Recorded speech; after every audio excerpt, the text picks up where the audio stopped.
Welcome to Seven Dooms for Sandpoint. Chapter 3, Whistles in the Dark, Episode 32. I would like you all to roll initiative. Huh?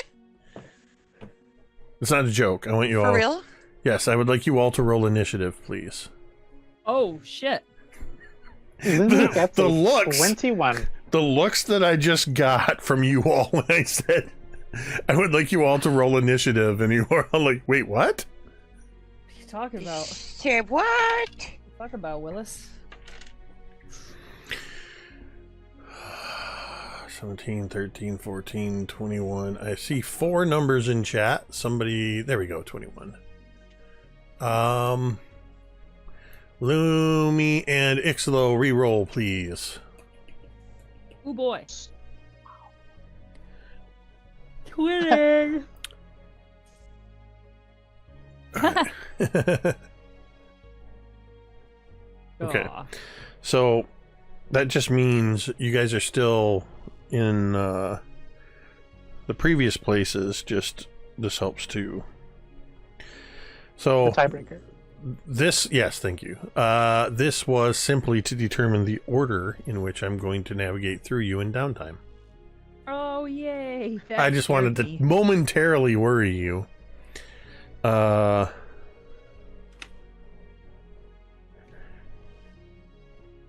order in which you die.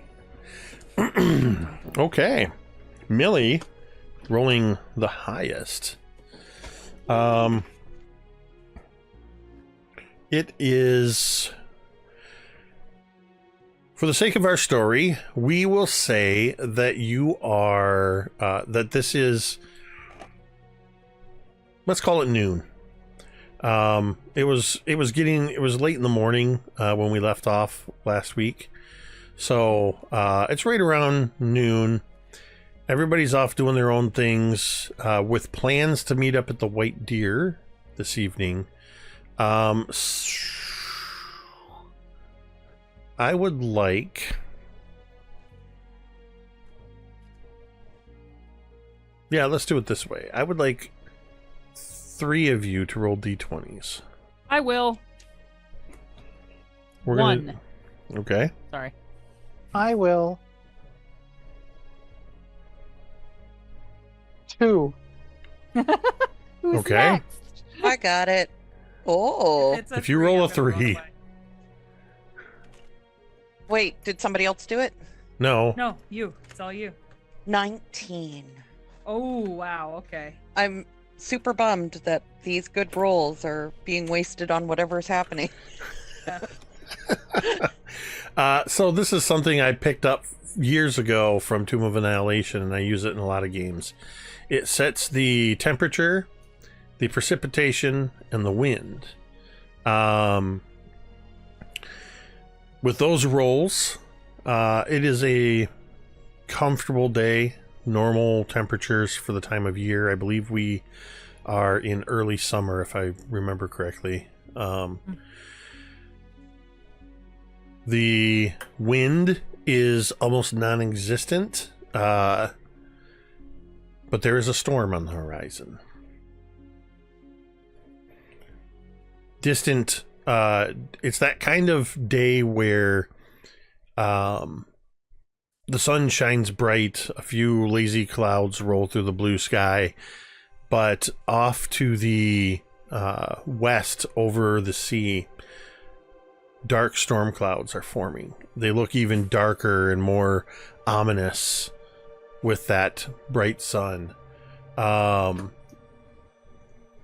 Distant, every once in a while you can hear the distant rumbles of thunder, but it's a long ways off. It looks like it may be even late tonight before the storm reaches the shore.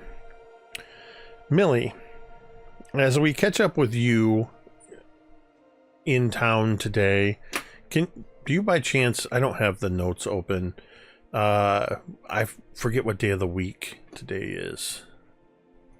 Is it midweek or is it the weekend? I believe it's midweek, Jacob. Give me 1 second. I will pull this open for you. And I believe on the Hey. Discord there is a public version of these notes, is there not? There sure is. Also gonna look. Oh, we're near the end of the week. It is Fire Day. Fire Day. Fire okay. Day. Yeah. Gotta get Fire down Day. on Fire Day. TGI Fire Day. It's Fire Day. Fire Day, Fire Day. Serenith 15. Okay, perfect. Beware the Ides of Serenith. Wrong month. So it is a Fire Day afternoon, and we catch up with Millie. Doing what? What is it? Millie, shortly after, what is it? This is going to be like a montage. Millie purchased her brisket from the meat market, got into the cart, dropped off Icselo and Lumi. We saw all that last week. She here runs in, takes the world's fastest hose off bath because we're all still pretty gross, and changes into like a fresh dress and fresh apron, runs into the kitchen and immediately starts searing off that brisket. Like she's got to get that puppy seared off and get it a braising ASAP. So Gotta go low and slow. Yep. And the next bits of the montage are basically like her, chopping up her veggies and, preparing the stuff for the bread so that can get proofing. And just gradually her apron just becomes more and more covered with like flour and etc. Flour appears more on her face. And I would think that around noon, she's got the briskets has already set to braising. The bread's proofing at this point. And this is the point where Millie finally gets to take a breather. So she just kind of, takes her apron off, goes and sits down at the counter of the White Deer with a cup of coffee. If you've ever seen Requiem for a Dream, there's a great scene in that movie. Baron's like, where's he going with this? It was just there's a great scene in that movie where Ellen Burstyn's character is cleaning the apartment. And it's just this long montage of her rapidly, hyperlapse moving through, doing all, and it's just this long shot, dolly shot moving through the apartment. I kind of imagine that as Millie is doing all of these preparations and then finally ends up sitting at the counter at the White Deer. But you're not alone. It's midday, and the White Deer is a popular establishment, inn and tavern. A lot of people like to come here to get away from the more boisterous atmosphere that is the Rusty Dragon. The White Deer, while not by any means quiet, it's definitely a lot more toned down. So there's probably a good few patrons, some couples and a couple other people. The AARP Rusty Dragon. Yes, it's the retiree crowd. The Golden Corral. But I just imagine this moment of Millie sitting down with a cup of, you said a cup of tea or coffee? Coffee. With a cup of coffee. She needs that caffeine. And she doesn't believe that you get the same amount from tea. We see this shot of the camera sort of looking down the length of the bar. So we're seeing Millie in profile as she picks up her cup and takes a sip. And then the camera just does that slight shift to show that there's somebody seated, maybe like there's that buffer of one empty bar stool between you and another patron. There is somebody seated there with a traveling cloak and a wide-brimmed hat. And as you take a sip of coffee and set your mug down, you hear, "You've been quite busy this morning. It is good you have a chance to sit down and take a load off your feet." Oh, amen to that. And Millie looks over at the traveler. Is this like a traveler? Or is this someone from town? It is not anybody you recognize. This individual is wearing, well, the most striking thing about them is they are a catfolk. And they are wearing a blue and gold velour doublet with a dark leather vest over it. They have a very extravagant blue traveling cloak with gold velvet interior. The wide-brimmed hat has a huge purple feather. And he looks at you and just smiles when you're kind of taking in this individual.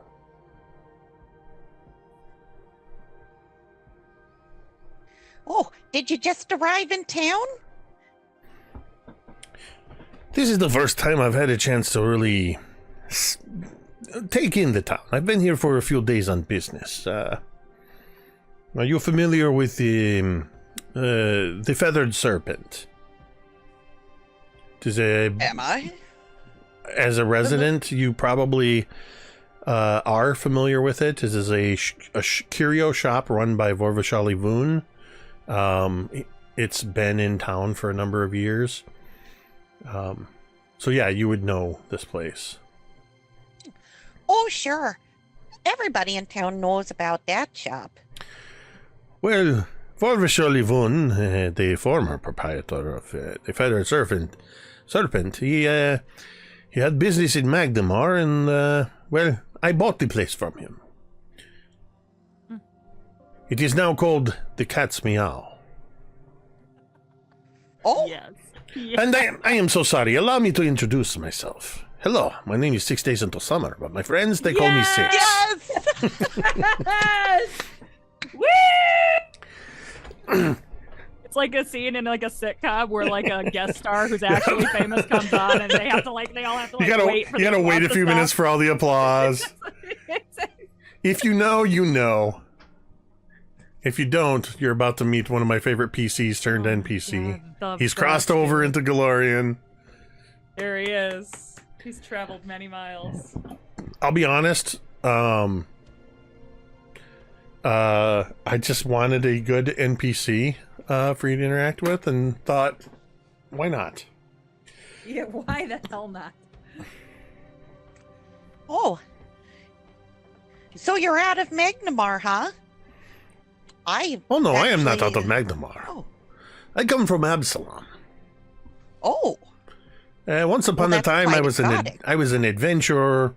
We did a whole bunch of things in Absalom. It's a big city, a long ways from here. You probably haven't heard anything about it, but we used to do a bit of adventure. We used to run an inn, and eventually I decided I've got to get out of the big city. I want to travel, and figured out why not check out this lost coast, as they call it, in Varisia. It sounded like a glorious place that I wanted to explore, and lo and behold, I find Vorvashali Voon looking for somebody to buy. I happen to have some extra coin in my pockets, and here we are. Oh. Well, welcome to town. Well, thank you very much. I find most of the people that I have been encountering, they seem to be quite pleasant. It's quite a friendly place, which is why I've taken up residence here relatively recently. Yeah, lots of friendly folks. The Lost Coast is a very interesting place. Lots of history. So I am told there is quite a bit of history. I am told there is also, in this town in particular, quite a bit of history. It sounds as though... Man, I don't want to bring up... old wounds. Suffice it to say, I've heard a little bit of the history of this town, and I know there's been some troubles. But I also understand, I am led to believe that there are some adventurers out and about. Can you repeat that? There's some what about? There are some adventurers out and about. Oh, yes, you heard correctly. What is it? I actually travel with a handful myself. Wait a minute. You are telling me that you are one of these adventurers? Oh, yes, I know. It's not much to look at, but I do have a few skills that are useful every once in a while that don't involve a kitchen. Wait a minute. The apron, the cooking, the dashing good looks. You must be the one they call Mama Millie, yes? Oh my god, your reputation precedes you. And Millie blushes a little bit at that. She's middle-aged, she's not dead. You sell yourself short, madam. As I understand it, you're the leader of this band of adventurers. Well, no, I don't consider myself a leader. More of a moral compass, if you will, for some of the youths that I work with. Yes, we had one of those in our adventuring group too. It was not me. The moral compass, that is. The leader, of course it was me. Nobody else wanted to acknowledge it, but such is the way it was. It is, well, if I'm being honest, and I am, it is not by accident that I run into you here. I was hoping that you would be available to speak to. Oh, I've got a few minutes before I need to put a cobbler in the oven. It sounds like you've got big plans for dinner tonight. Oh, I do. We made some new friends on our last excursion, and they showed us hospitality, and so we're returning the favor. A quid pro quo, if you will, of home cooking. Sounds incredible. Well, the reason I wanted to talk to you, as I was led to believe, as the leader of this adventuring group, and unless, if you give me a reason not to believe so, I will choose to believe you are the leader. You are certainly have the qualities of a leader. I was wondering if I could talk to you about, possibly doing some work for me. A bit of an acquisitions, if you will. Oh, well, I suppose it's possible I'd need to hear some more details about what you're trying to acquisition. Of course. As I said, Vorvish Olivun was the former proprietor of the Feathered Serpent, and it is unfortunate that some family affairs took him to Magnamar. As I understand it, a wealthy family member passed away, and he is needed to execute the estate. It also sounds like he was coming into quite a bit of money and had better opportunities in Magnamar. Nonetheless, he left something to me, along with all of everything that I purchased in the Cat's Meow, as it is now called. And he kind of looks around, just to kind of take in everybody that's around.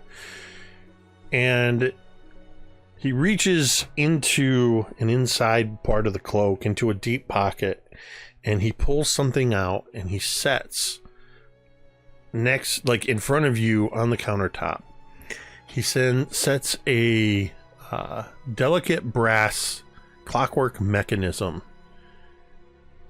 in front of you, takes his paw away, and then looks at you expectantly as if you are to understand exactly what you are looking at. Well, that looks pretty fancy. Go ahead and and complicated. make a perception check. Alrighty. It does look fancy and complicated. Yeah, sure, 17. Nice. That's enough for you to identify what appears to be the wingless, headless, legless body of a clockwork bird. It's basically just the breast and main body of a clockwork bird.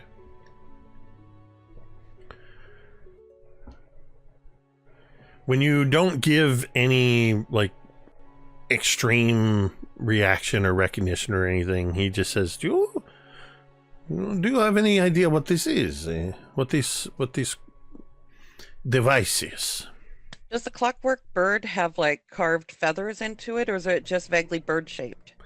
It's not just vaguely bird-shaped. It's pretty detailed. It just doesn't have any of the usual bird features like wings, a head, feet.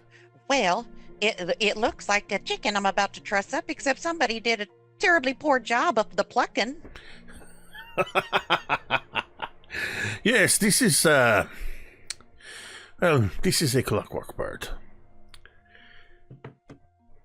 There is Vorvashali tells me that an adventurer claimed to have found this in a goblin's den on the Devil's Platter. And he was hopeful that perhaps one day the other parts could be found. I have quite an interest in clockwork mechanisms in particular. Something of a interest that I picked up in Absalom. I hear that your band of adventurers are delving into the place called the Pit on the Devil's Platter. Well, apparently it's no small secret. I've been in town for less than 4 days, and I already know this. If it was a secret you intended to keep, you're doing a very poor job of it. No insult meant. Nonetheless, I figure if you and your friends are going to be adventuring in and around the Devil's Platter and this so-called pit, perhaps you could keep an eye out for other pieces to the clockwork bird. I will, of course, pay handsomely for them. I will pay you 100 gold pieces for each additional piece that you find. Ooh. Well, I feel that since there's a high likelihood that the pieces that you're looking for are in the place where we're going, that you've got yourself a deal, sir. Nice. That sounds wonderful. Now, taking a look at this, and from my experience with these things, I believe there to be 5 additional pieces that are missing. A pair of wings, the head, the tail, the feet, and the winding mechanism, some sort of a brass key of some sort. So all told, that would be 500 gold pieces. I am willing to pay you for all of the individual pieces. Well, we do enjoy getting paid for things, so I believe that this will go over quite well with the rest of my group also. With any luck, all of the pieces might be together in... You should be so lucky. But, nonetheless, you, as I said, 100 pieces, 100 gold pieces for each of these pieces. And depending on the condition they are in and how quickly you are able to get them to me, perhaps I'll have a bonus in it for you. Well, you seem to have quite a busy day of preparing for this dinner. For you and your friends, so I will not keep you anymore. It is absolutely my pleasure to meet you. And please, do come by the Cat's Meow sometime. You and your friends, I will give you a 25% discount. Well, it's been some time since I've poked around in the shop, so I will definitely have to come and visit you. And tell my friends to do the same. I hope to see you and your friends there soon, and perhaps see you around town. Now, Been a pleasure. I mean nothing Mr. against your Six. 6 days until summer, but you may call me Six. And he stands up and he takes a deep bow, removing his wide-brimmed feathered hat. And as he does, you see that the type of catfolk he is it's very much like a Maine Coon. A gray Maine Coon, just with lots of fur and big long whiskers. As he stands up, you notice that on the leather breastplate he wears, there's at least 3 different places where it looks like holes have been stitched in the leather with gold thread. He wears a pair of swords on his belt. A pair of scimitars, actually. He stands up, bows to you, and as he turns to leave, he says, "This is a very nice and quiet establishment you have here." Oh, I'm not the proprietor, Mr. Six. This is actually my friend Garrett's establishment. I just cook here in exchange for a room. As somebody who is has at one time owned an inn and tavern, it does not matter who actually owns the business. It is the staff who make the establishment. I mean, to frequent this place, but I am also told that there is a bit of a more boisterous crowd at the Rusty Dragon, and I am hoping to experience that as well. And some kind of I'm told there is some kind of delicacy that is served at Oh, you must be referring to Bethana's are they artichoke rolls? Artichoke hearts or artichoke. No. There's a fancy name. Yes, they are called. Where's the Rusty Dragon? Stuffed artichoke. No. I think they were Artichoke blossoms. Cheese blossoms, spicy Cheese blossoms. spicy cheese curd, stuffed artichoke hearts. Oh my god. Oh, you must be referring to Bethana's famous cheese blossoms. They're quite good. We do spend a lot of time at the Dragon as well. Perhaps I Perhaps will I'll run see into you you there. there. You both say at the same time. And when you say that, Six goes, "Jinx!" I am kidding. It is a joke. But I do hope to see you again. It has been a pleasure. And he bows again, and then turns, and with a swish of his cloak, he's out the door.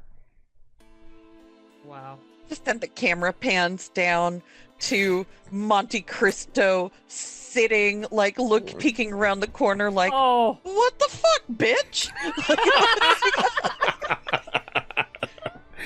She got me with another cat. What's happening? I figured that Millie was the perfect person for Six to introduce That himself is- to. Glorious. Oh. That's awesome. It made me feel a little warm inside when I just barely described this person, and when I said catfolk, some of you were like, "Wait, is this who I think it is?" Six is definitely one of my favorites. He lives again. As Six heads out the shop, and we see him turning to head south in the general direction, the camera stays put, and in fact is going to kind of keep a high angle and fly into presumably the Sandpoint Cathedral all the way in through one of the upper rooms where our little kobold friend, Lumi, is doing what?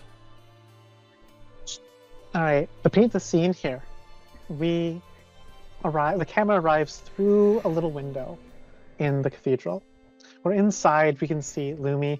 She's like reclined, but not on any kind of cushion, nor chair, nor even the bed, but instead the stacks of books that have been procured from underground. And she's got her tail up, kind of curling around, flicking idly as she's like thumbing through the books. And on the ground, on the floor next to her in the room, is like a little ceramic dish, and on it is 2 of these cheese blossoms, and the third one is in her hand as she's like idly like nom-nomming it as she's flipping through these pages upon pages.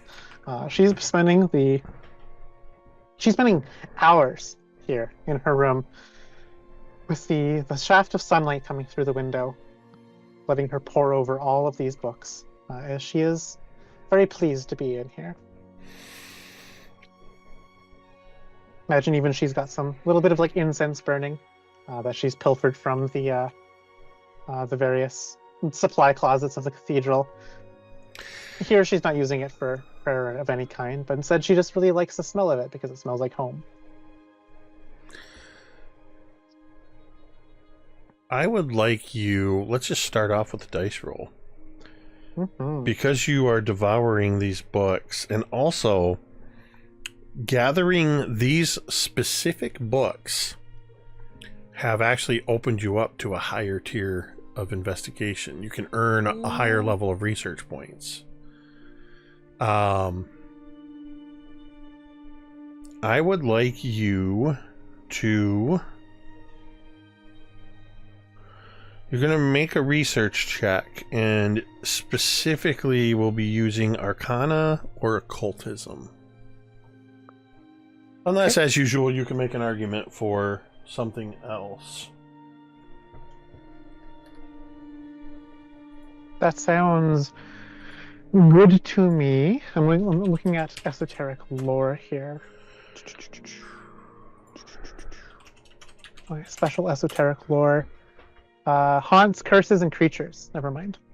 That's not any of these things. Okay. Occultism or Arcana, you say? Mm-hmm. So, sounds good. That's going to be an 18 on the die for a total of 26. Wow. Okay. 26 is...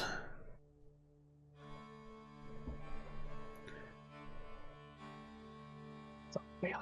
26 is a regular success, Oh, God. which earns you 1 research point.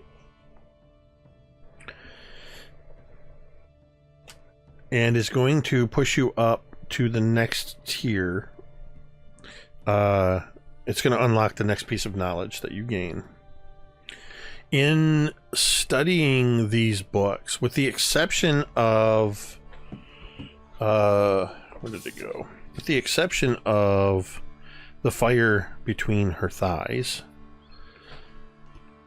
the rest of the books are almost entirely and exclusively dedicated to anything to do with the Hellstorm focus and the Hellstorm flume. It seems that Rip Nugget and the Sinspawn were very specific in what they were searching for. And based on past experiences and past research, it seemed, prior to his untimely death yet again, that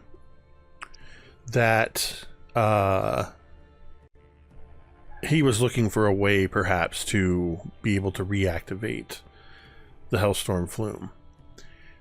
In studying these books, you learn that the Hellstorm focus underneath the cathedral, which once controlled the Hellstorm flume itself, also had a secondary purpose. It could serve as a teleportation circle. The other end of its portal is either destroyed or inactive, but if one could adjust the Hellstorm focus towards conjuration magic and away from evocation magic, it could theoretically be linked to other inactive teleportation circles. And in these notes, and as you're piecing this together, the illustration that is in these notes and pages is the 7-pointed Sahedron inside a circle, the exact same symbols that you saw at either end of that library from which you pulled these books. I think that like Lumi is like making her own little like notes on her own parchment with her own quill, and she's like scratching her head and like kind of thumbing over these books and like referring back to old diagrams and everything. And she's like, gosh, I really wish I was a wizard. As she realizes she's slightly above her head on this one. Go ahead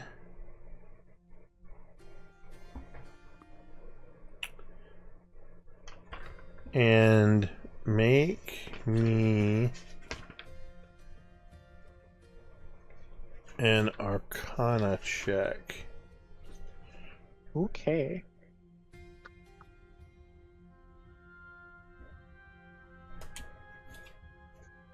That's gonna be a total of 25.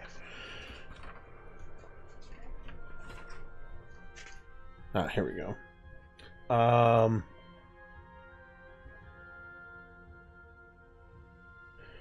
So, as you were thinking that about wishing that you were a wizard, you realize as you continue reading the notes and pages, you don't have to be a wizard to do this.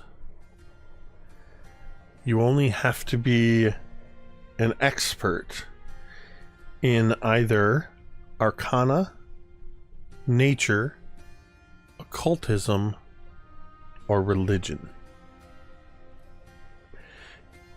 Anyone who is an expert in any of these areas, there is a ritual that can be performed to attempt to realign the Hellstorm focus to one of the teleportation circles. Ooh. That's badass. I'm obviously not. Okay, sorry, it was expert in Arcana, nature, religion. Or Or occultism. Oh, it's just okay. It's just the four. Yep. The four ones. Okay. There's additional information here with that sort of details what has to be done. It's basically, For reference, Lumi is an expert in occultism. okay. If that changes the description of it. So as you read further, and this is, I almost imagine this is a series of Lumi figuring something out, finding a cross-reference to another text and pulling up another book until at some point you've got like 3 or 4 books open and you're piecing all of this together, and you learn that anybody who is an expert in one of these areas and spends an hour in physical contact with the Hellstorm focus, at the end of which they must make a very difficult skill check, they can realign the Hellstorm focus away from evocation and towards conjuration. Once it's been adjusted, it cannot be used to activate the Hellstorm flume unless it's been realigned in the same ritual. This is an absolutely huge eureka moment for Lumi, because this is something that's been like kind of weighing on the back of her mind. She hasn't told anyone about the nascent sleeping danger of the Hellstorm flume yet.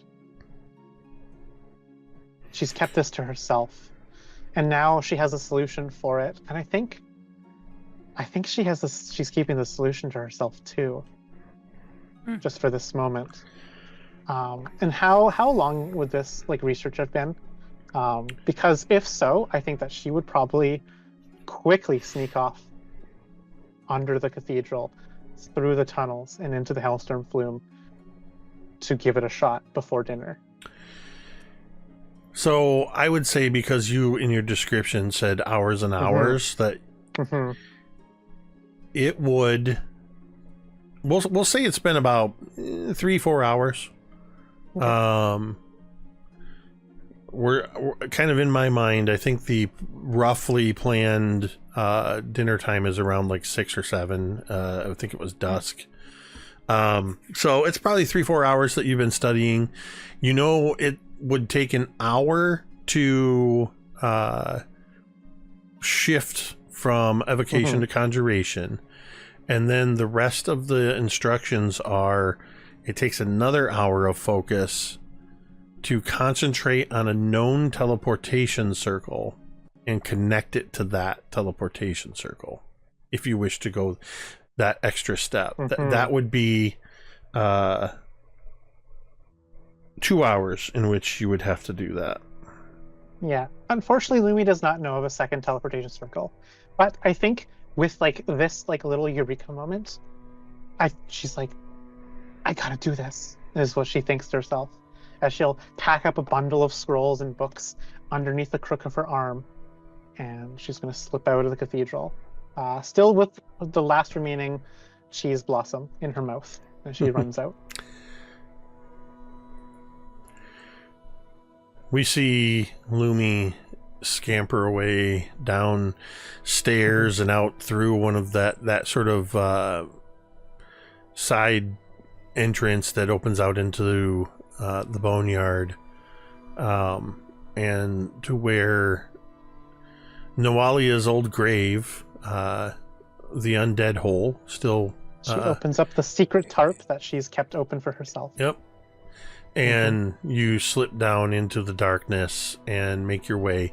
It's literally like a 10-minute journey for you to get there. You know where you're going. You've previously deactivated the arcane traps that were in these hallways. It doesn't make it any less eerie when you are down in the catacombs. But soon you find yourself in that chamber of the Hellstorm focus. And every time Lumi is in this chamber, there's more and more and more books that have been piled into the corners. And I think she's probably even set up like a little chair as well. And she's brought down a few cushions as well. She's like definitely made this a second Secret office. fort. A secret fort for sure. There's like chalk that she's drawn on the floors and stuff like that, and like bunch of parchment and paperwork, and a few candles. A few of them have sputtered out. As she arrives at the glowing, ominous Hellstorm Flume focus at the center of the room, she takes a breath. I gotta do this. I gotta show them that I know what I'm doing. She will,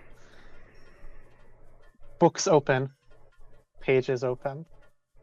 She's going to begin, to her best of knowledge, the ritual for this. For a full hour, you focus with your hands upon this glowing orangish stone that seems to have these shifting, glowing Thessalonian runes all throughout it. Glyphs that cover every surface of it, shifting and twisting with the old magics. Magic that is... It's not that the magic's 10,000 years old. It's that this magic was last seen 10,000 years ago. The magic itself could be hundreds, if not thousands of years older than even that. I would like you to make me an occultism check at the end of this hour, as you attempt to rearrange the runes from evocation to conjuration. This is probably the best time to roll a natural 1, which is what I just did. Oh god. Oh god. Re-roll it, dude. And so I'm going to be 80. grabbing one of those 80 dice Yes. Yes. to re-roll this natural 1. That's a As she reasonable decision. has a moment of realizing, oh shit, as she like does something wrong and it begins to hum and glow as she catches herself and tries again in a brief Lumi reaches glimpse out of a and at the moment. end of the hour literally just turns the book the right side up. The image was the wrong direction. Like, oh no. Which is okay. So this is an 18 on the die for a total of 27 on an occultism roll. I don't know if I can get much better than this. You Pretty damn good. place the but you have your hands on here and you're concentrating, and as the hour winds down and you feel the push and pull between the different schools of magic, we see that almost flame orange of the magic of this stone begin to shift in spaces. We see patches of blue conjuration magic beginning to swell out.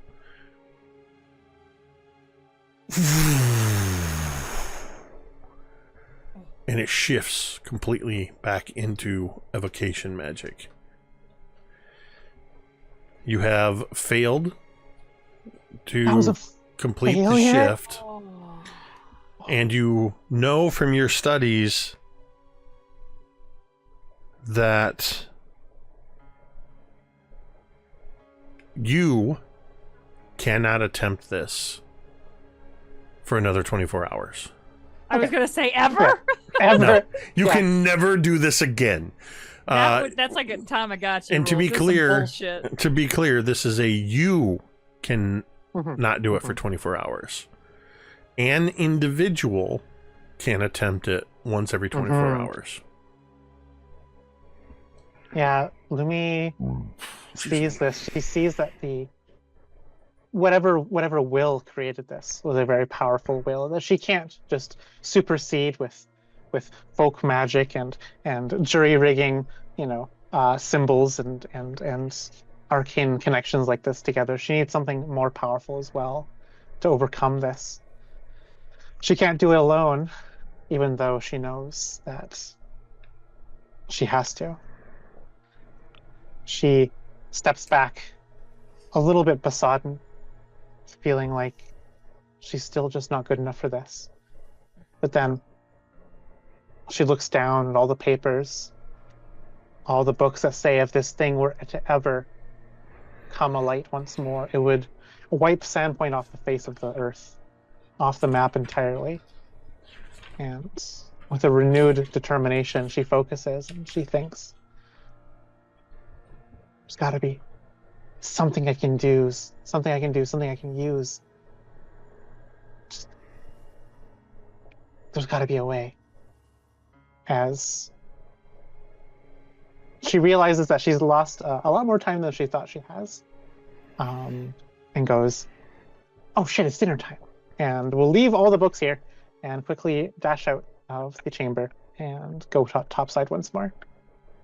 And quickly kind of like dust herself off, clean herself up, and go into her more like friendly social clothes, and attend dinner. But the whole time, her mind is racing. She's half present, going through the motions basically, trying to think, what can she do? How can she disable the Hellstorm Plume? And her ideas race in her mind.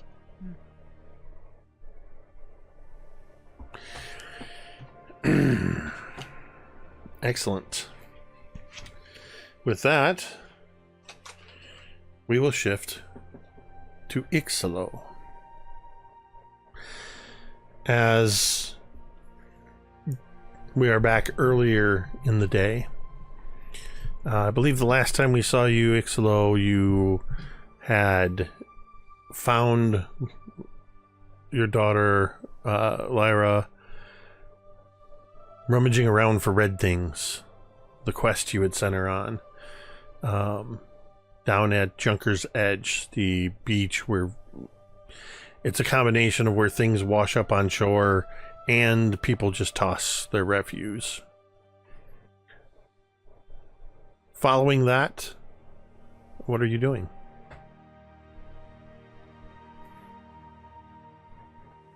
I think, given so it's earlier in the day,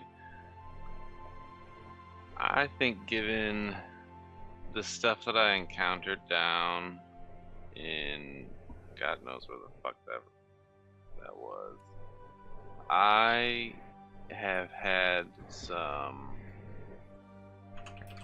questions that perhaps I haven't thought about in a while stir back up in my head, about things that took place in town in the past. And I think I would go to the lumber mill. Primarily because I'm not really supposed to do that.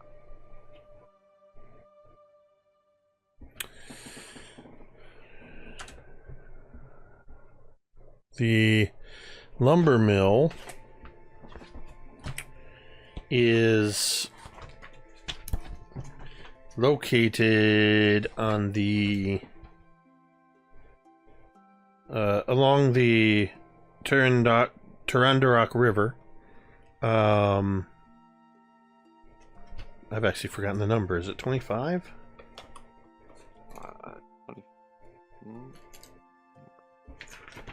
25.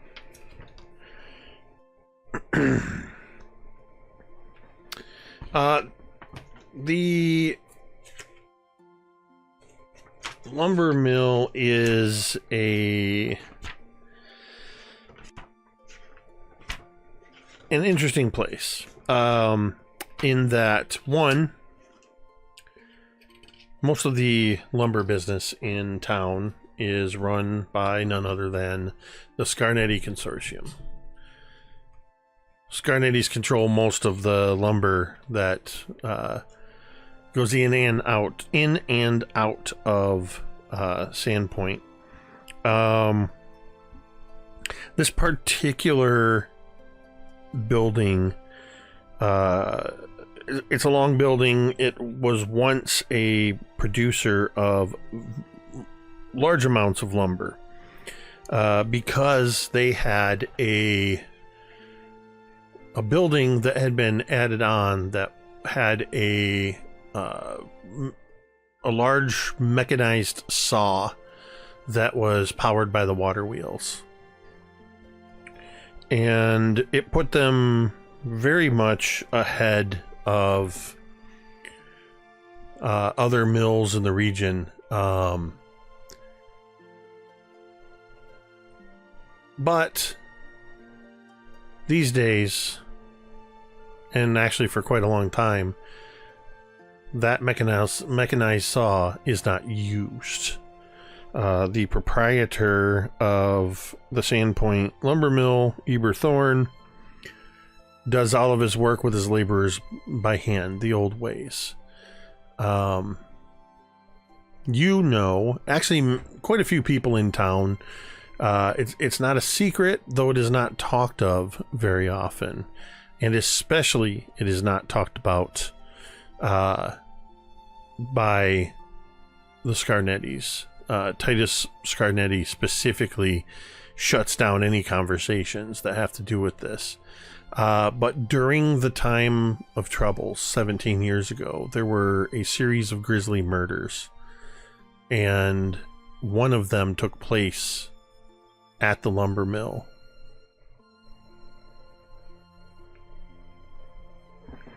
And so naturally, this is the place you want to investigate, the place that your former Obviously. father-in-law says to leave well enough alone.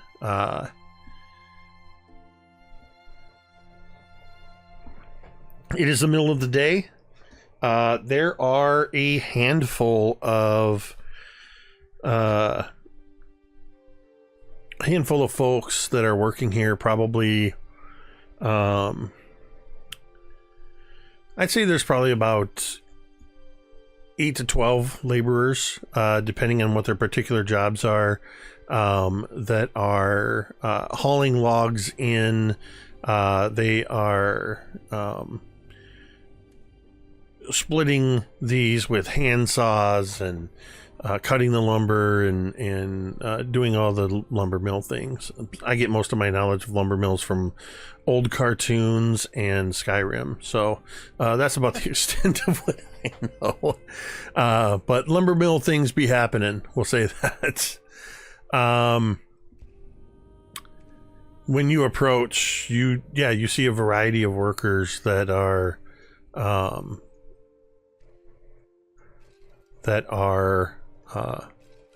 hard at work. What do you do? How do you approach this place? Do you just show up? I think the strength of Icselo's public presence is his nonchalance. I feel like people know me, whether that's good or bad, due to past relationships, people I've worked for, so on and so forth. Yeah, you either know me or you don't. You might not see me all the time, but you're aware of who I am, at least, perhaps. And I am clearly looking for something, and I personally am looking for anything that stirs up more of these nostalgic, albeit disturbing, memories of anything that I can to the devil, taxidermy devil that we've seen down in the hole. Okay. If someone asks, I'm looking for my daughter, which I'm also probably would be fairly common knowledge, at least among Scarnetti affiliated businesses, that first of all, you don't fucking touch this small child, and second of all, she runs away all the fucking time. And she hides places she's not supposed to go, so.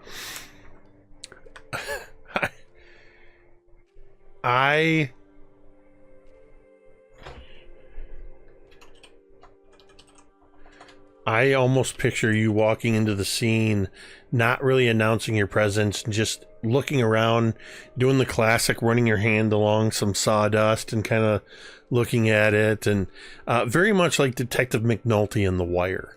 You just show up and use your authority to be there. I think I want you to first. I want you to make an impression.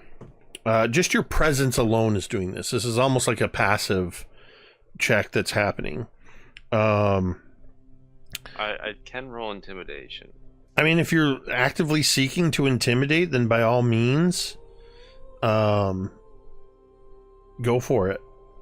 I don't necessarily think I'm trying to be a presence in that way, so. Because that would be that would kind of be more if you're trying to coerce or demoralize somebody.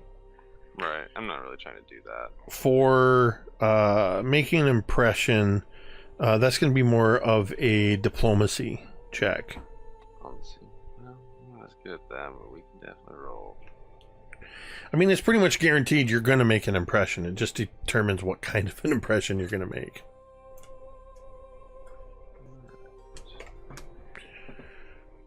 Let's see. That's alright. 17?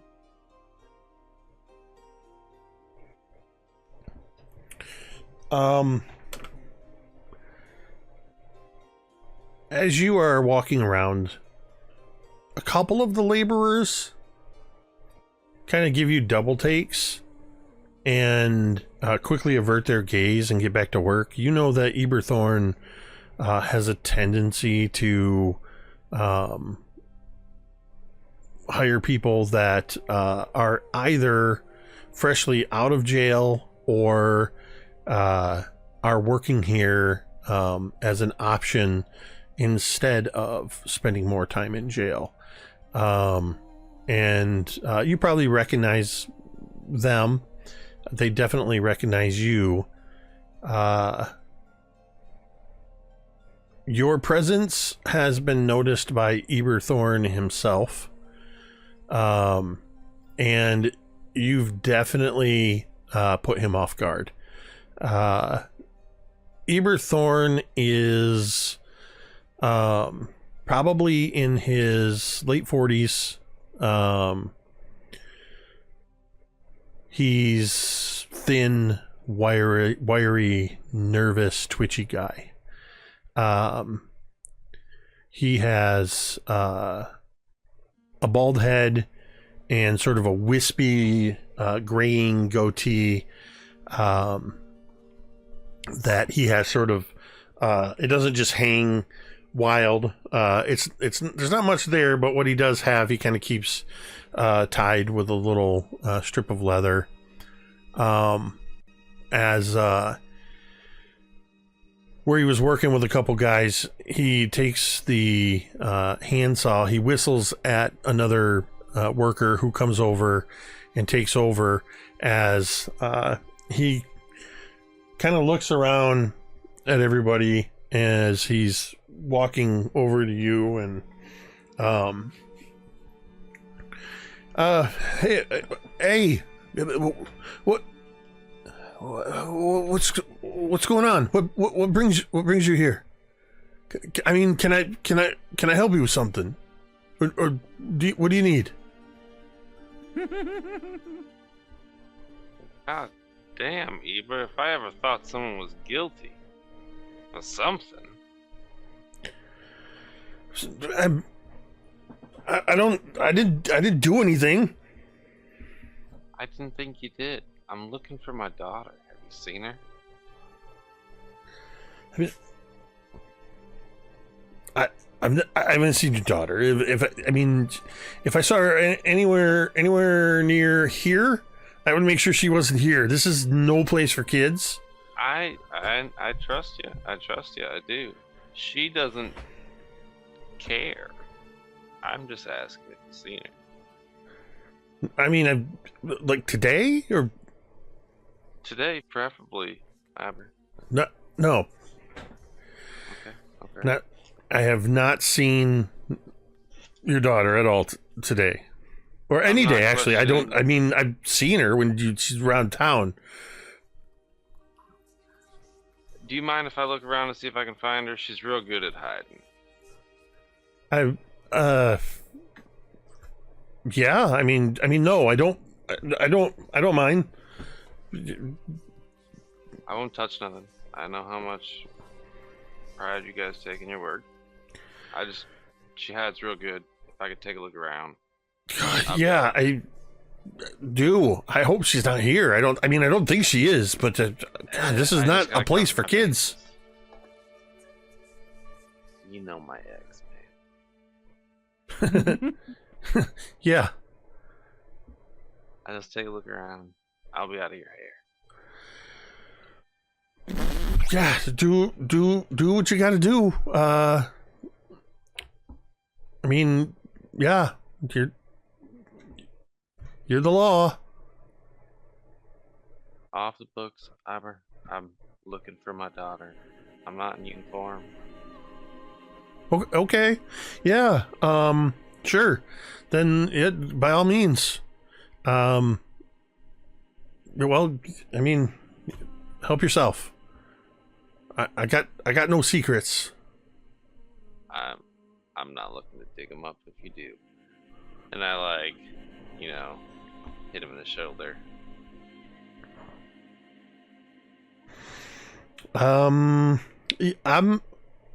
We're already behind. So I'm gonna get back to work. Sounds good. Let me know if you find her, or if you don't, we'll keep an eye out. Appreciate it. And I'm gonna use that to peruse this place at my leisure. Yeah, you have full run of the place. I'm gonna have you do. So there's the main mill floor where most of the work is being done. There's the lumber yard that has where uncut logs and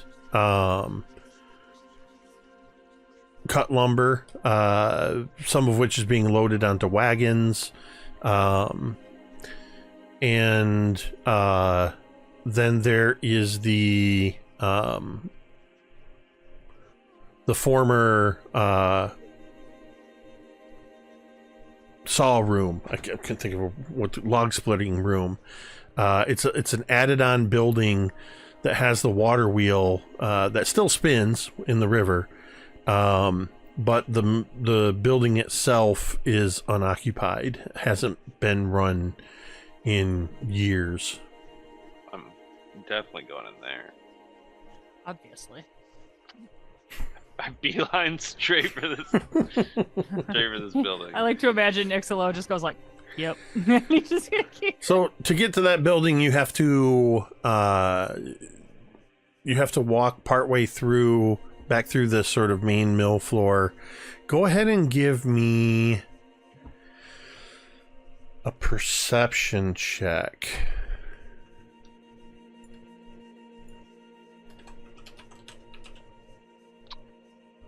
$22.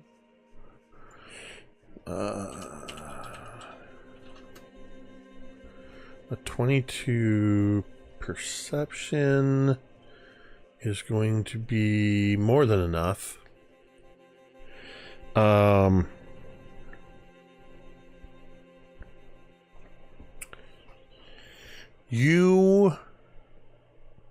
you're moving through, you see some of these laborers that are working. You notice that there's one of the workers, a man who's probably roughly around your age, mid-30s.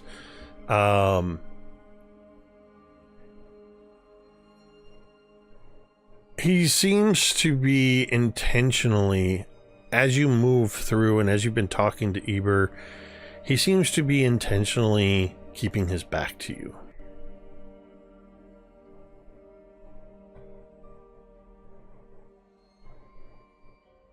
Including as you make your way to where the door would be that would lead you outside and towards the old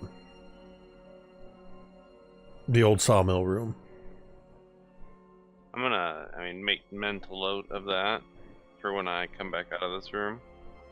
And I'm gonna go inside the sawmill. Alright, so to get to this part of the sawmill, you actually go out a side door, down a set of stairs, and cross over, just across a small yard. It's a little bit of an overgrown path because nobody uses it anymore. And you see the old building there. It has several boards that have been nailed across the main door. Go ahead and give me a perception check as you approach the sawmill.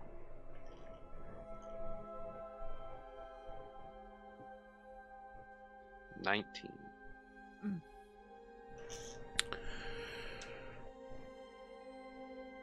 As you approach the building, you see that, like much of this lumber mill, there's sawdust everywhere. It's just part and parcel of this place. But as you would expect, around the front entrance of the old sawmill portion, most of the sawdust that's gathered up is just old, probably clumped up in places, weather worn, blown against the edges. But you notice that in front of the door there is a scattering of sawdust that is brighter than the rest of the sawdust. Oh. Looking closer with that 19, you can see it was sort of not well done, but you can see where there's markings from that door that's boarded up that show something has opened in the sawdust. The door's been closed and then new sawdust sprinkled to sort of attempt to cover the tracks. I mean, am I able to get through the door despite the fact that it's boarded up, or what? This seemed like it was done from the inside. I mean, you can try the door if you want. I'm gonna try the door. You, with that 19, as you sort of kind of pull at the door a little bit, you notice that where all these boards have been nailed, the door gives a little too easily. There's a little bit of wiggle to it, and you spot that one of the boards, you can see where it's worn a little bit, and somebody has cleverly used a section of board as a latch that you can kind of twist out of the way, and the entire door with all of the boards, as you open it, you see that most of the nails that go past on the side have been cut off. It's a falsely nailed door. Somebody's using this door regularly. Oh, damn. Or at least semi-regularly.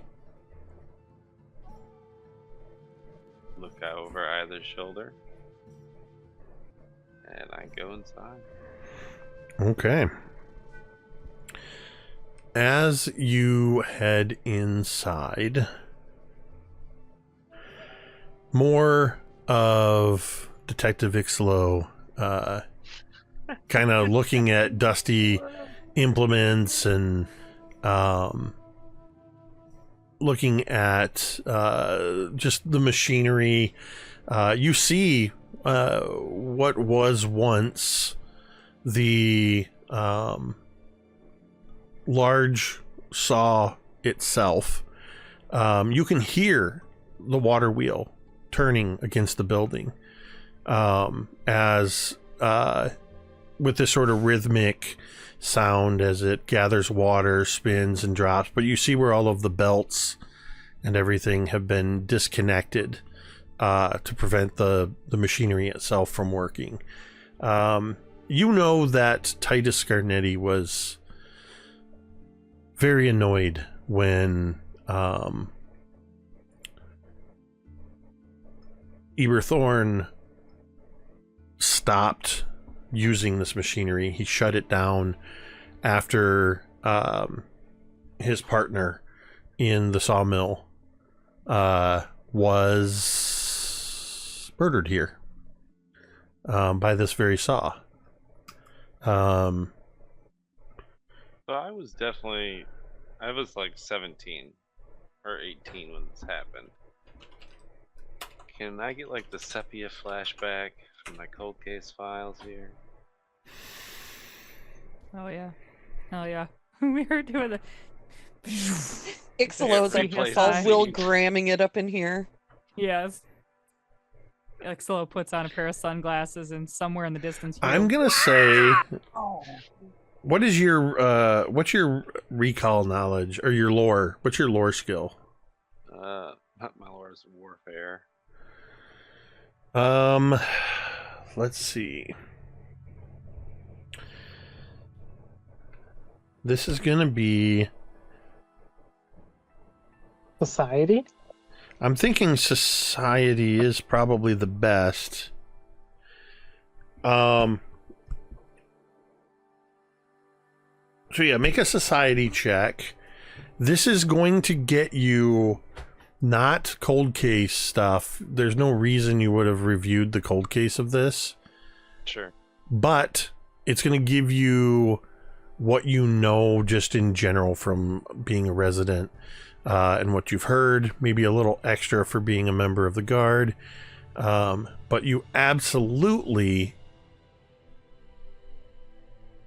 would be able to have as a source of research, going back to the sheriff's office, to the barracks, and looking up the files. This is true of any case. Sure. I rolled terribly. I rolled a 2 for a total of 9. So I would like to use a pop. A domain dice? I always do that. A domain dice. All right. 1 domain die down. The no was for the name, not for the use. Yeah, it's just for the name. Calling it a pop. Not much better. 11. 11 will get you the most basic piece of information. Someone died. You know that Eberthorn's former business partner was named Banny Harker. I'll drop that in the side chat here. I don't know why that's so tiny. That's weird. It's Banny Parker. You have to whisper it. You know that it was Banny Parker, and you know that I mean, there was so much going on 17 years ago with the Time of Troubles, and I mean, there were goblins setting fires, there was Nualia becoming an evil spirit, there was a dragon attack and giant attacks. It seems hard to believe, yet somehow this series of murders didn't get a whole ton of attention, but that 11 is enough to give you the keywords. Skin Saw Man. I hate that it's small. Skin Saw Man. Skin saw, Oh man. man. That is terrifying. Let's go. We're gonna lock that one away, and Skin saw. I think Stop it, Vi! It's fucking If- it's scaring me. I can't even read that, Vi. It's Only so because I know what it says. You somehow made it even smaller. Stop. why is the N so big? Sorry. Side chat's popping Side off. Is it side getting chat smaller? shenanigans. Roll me a D100, Baron. Sure. Might have to add my dice to the things I need to fix. Right. Oh, there we go. Violet. 90.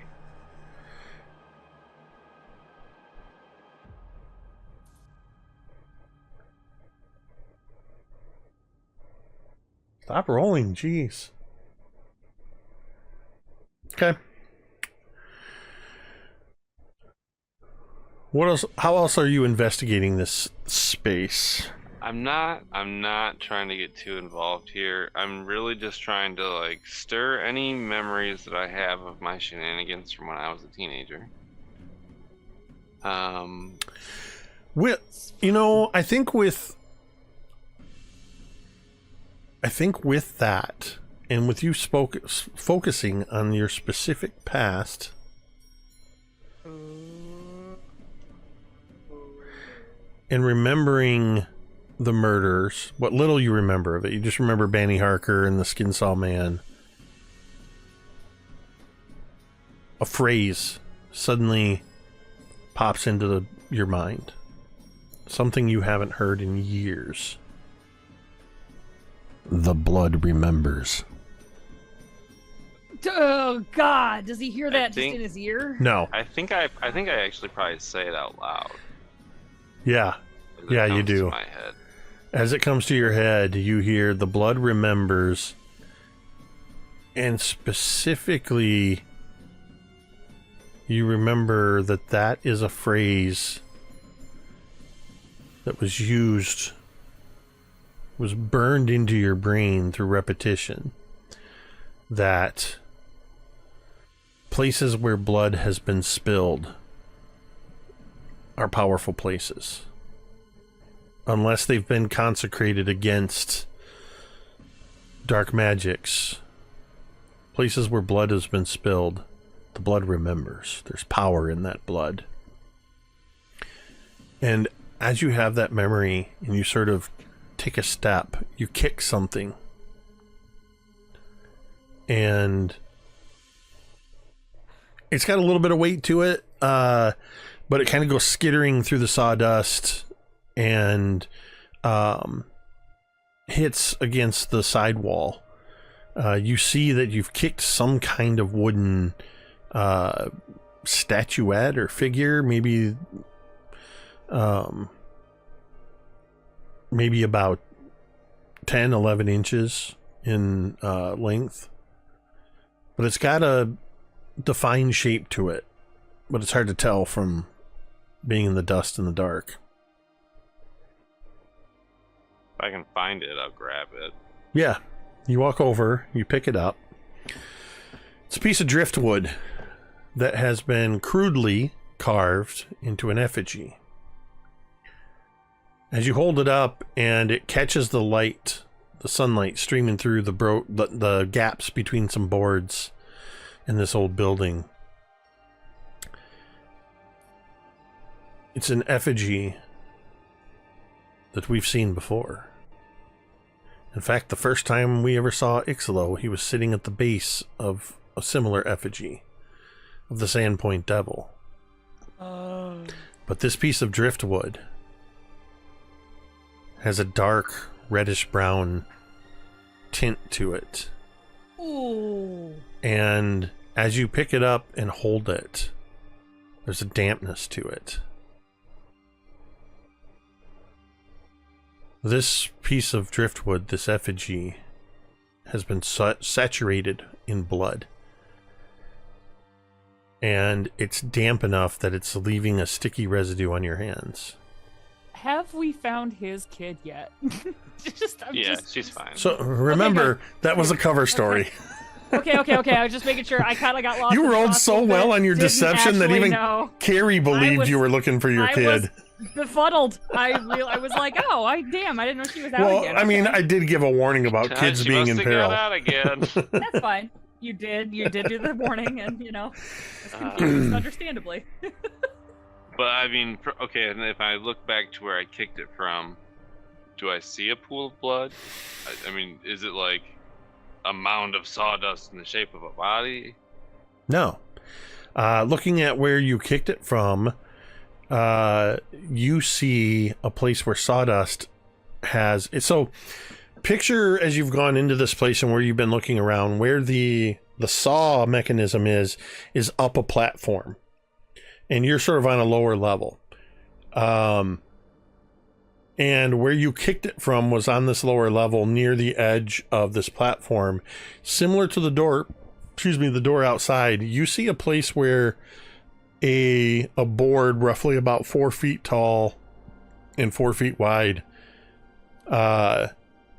You see where there's another arc in the sawdust where this panel that leads underneath this platform has been opened, swung open like a door. God damn it, I'm gonna have to try and open that. This one requires nothing more than opening it. It's inside. They made no effort to cover the tracks. As you open this, you see into the dark space underneath, or rather you see the darkness underneath here. As I said, it's about 4 foot by 4 foot, so you'd have to crouch to actually go in and look further. I imagine it's dark. It is.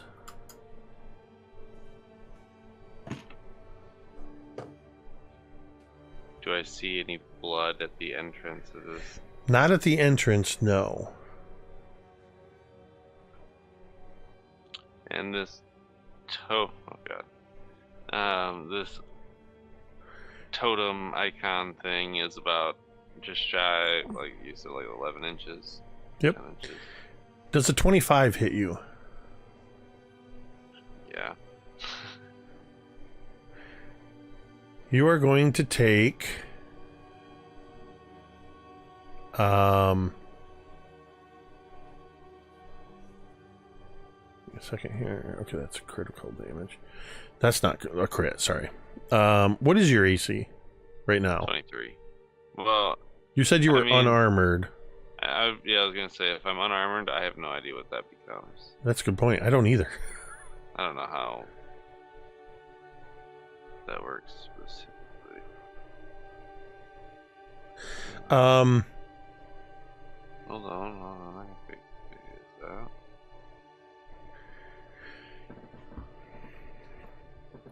You take 8 points of slashing as somebody from behind strikes you with a machete. Ah.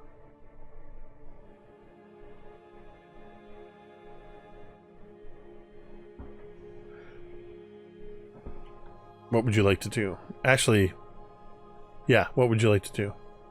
I'm gonna turn around and I'm gonna hit them Okay. with this totem. Yeah, okay. Oh yeah. 10 plus dex plus proficiency. So mine is. Where's proficiency?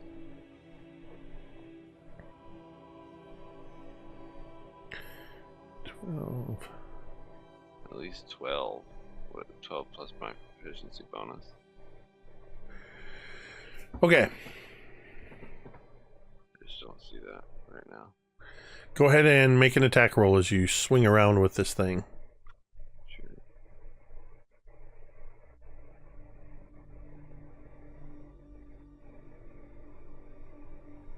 Very buttons. And yes, as a reminder, you do have the temp HP from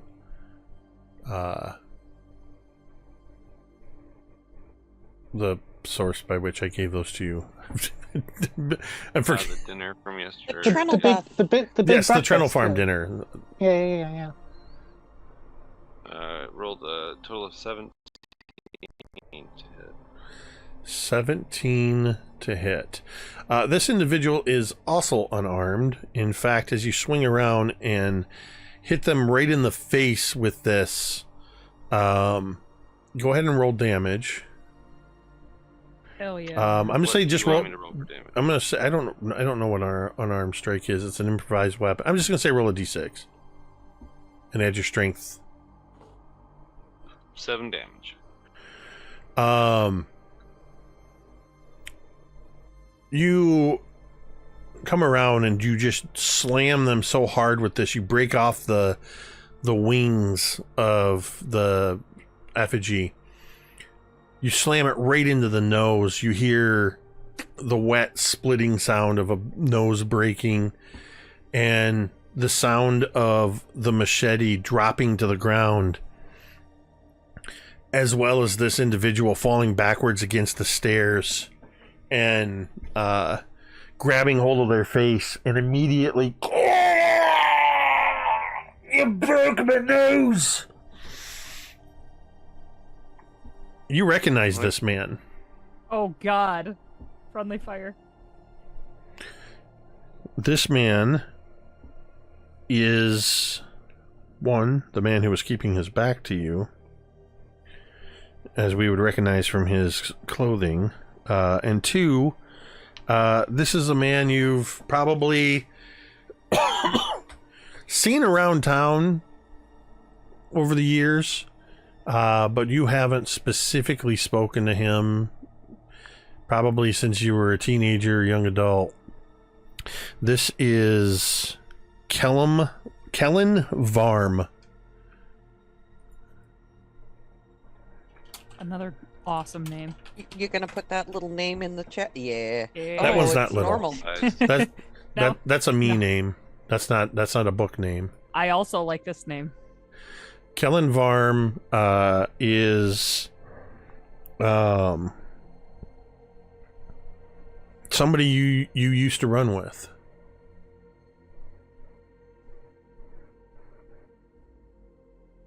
He is now leaning, half sitting on the stairs, holding his nose. His blood is just gushing out.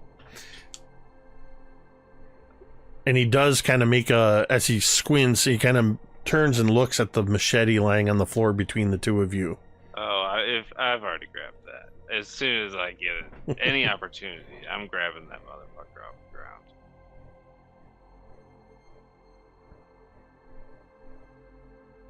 Now I'm gonna try and intimidate him. Yeah. Okay. Yeah. Demoralize, coerce. Yeah. Oh yeah. I grab him by the shirt. I drop the effigy in exchange for the machete. I grab this guy by the shirt. I'm gonna get right in his face, and it's more or less like Barm, I'm not surprised that you tried to stab me in the back. You should kill me. You're gonna tell me everything you could possibly tell me on why you would try to kill me, or someone would try to kill me, or provoke you to kill me. If you don't give me a good answer, I'll kill you.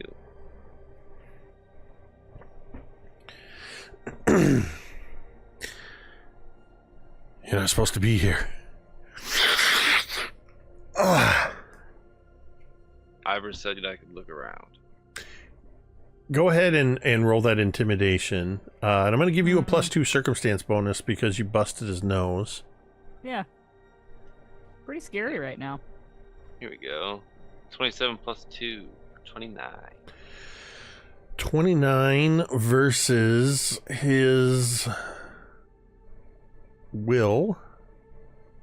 Where does will go? That's a good question. There it is. Yeah, where does will go? That is a critical success. Ooh. So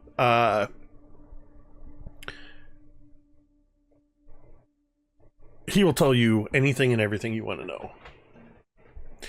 As he's bleeding profusely from his broken nose, he goes, all right. I'll tell you anything. That was... What is this room used for?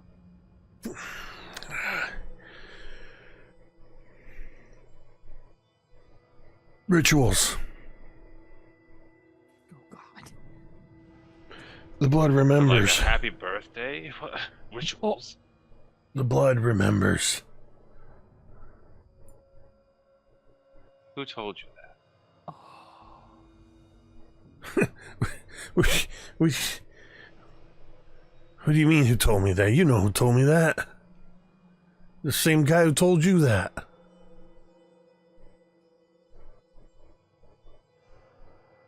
There's probably like a moment of kind of reflection. So it's happening again. It never wasn't happening. It's just more true than ever before. It's happening, all right. Where is he? I don't know where he is. He's supposed to be coming at some point. Nobody knows when he's coming. But it doesn't even matter. The Sandpoint Devil's coming. We're calling it. It ain't searing our calls. It's not real. It is real. If you'd have stuck around, you'd know how real it is. No, I've seen the thing that was stitched together that you guys worship. It's not real.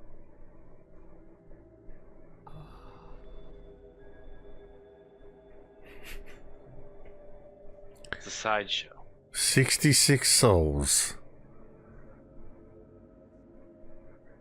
It's getting closer. It's gonna be a whole new world when the Sandpoint Devil takes over. You were dumb then, and you're dumb now. I might be dumb. I did my part trying to stop you from finding this. Yeah, I'll tell you. I'll tell you anything you want to know about it, but you take me out, there's a dozen more for every one of me. I've changed my mind. I'm not gonna kill you. I am going to, and this can be like a fade to black moment. I take one of his fingers in my hand, and I think it kind of shifts away. Oh God, he's gonna send a message. That's tough. That's tough as hell, dude. So, are you ending him? Are you? I'm not killing him. I am Mutilating him. I'm gonna break his hand of some nature. Okay. Sending him back with the injury. I think what we'll do is we see that of you grabbing his hand and his eyes grow wide, and suddenly we cut to outside. And Icselo, you come walking outside and just sort of wiping blood on your hands. Are you intending to deal with him in some other way? Or are you going to let him go? I'm gonna let him go. Okay. He attacked me with a machete. Why'd you break his hand? He attacked me with a machete. Yeah. Mm-hmm. I don't know how more clear I can be with that. So you come out wiping the blood on your hands. The back of your clothing is saturated with blood. You got a nasty gash in your back where he hit you across the shoulder blade with this machete. But there was something he told you while you were breaking fingers. He's kept insisting that the devil's already been here. And he said, "You don't believe me? Just look at the roof. The devil approves of what we're doing."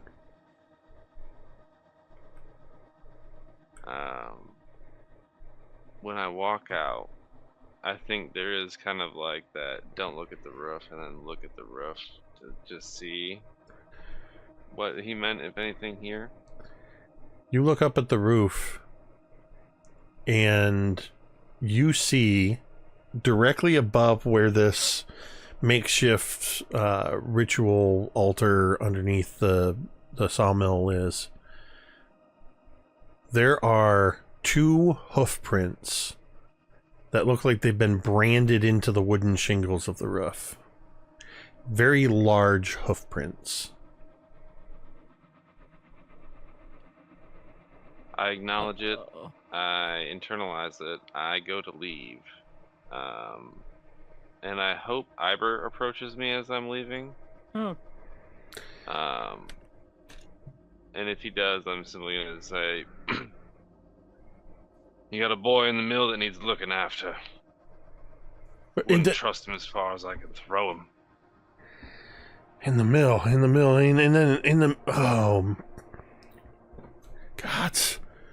And he just watches you leave, and we see this Iber looking out at the mill and just shaking his head. Ain't nobody supposed to be in there. Ain't nobody supposed to be in there. And we'll cut away to Velynia. Yo. Oh, dude. Fucking, I gotta follow that shit. Yeah. Velynia, you have been working the docks. Are you just continuing to work? You remember yeah. remember you got put on sort of Manifest. Yeah, you got put on I can't think of the term now for the person that does that, but the person who work in the booth. Yeah, there's a specific name for it, and I've completely lost what it is. But like dock manager or something like that. Anyway, So very important. so you're actually in a position where you're seeing a lot of people come and go. Yeah. A combination of workers, travelers, etc. So, as Velynia does, she's kind of lost in the last couple of days and just kind of recapping that. But then, like, that only lasts for about probably 15 minutes. And then she starts to, like, notice the amount of people that she's seeing coming and going. And her thoughts kind of turn to this, this whisperer that her mentor mentioned is somewhere in Sandpoint. And she had no idea. And she just kind of starts like looking for who it could be, like people watching with a purpose, kind of. I will have you make a perception check, and I'm going to give you a +2 circumstance bonus because you're in a position where you're literally practically check marking every person that comes and goes and getting a good look at people. I'm gonna go ahead and re-roll that for a domain die. That's fucking worse. I'm doing it again. Fuck it. There we go. That's at least respectable. I used 2 total, and now All of a sudden they're working. That's weird. Huh. And now that's a 23. Okay.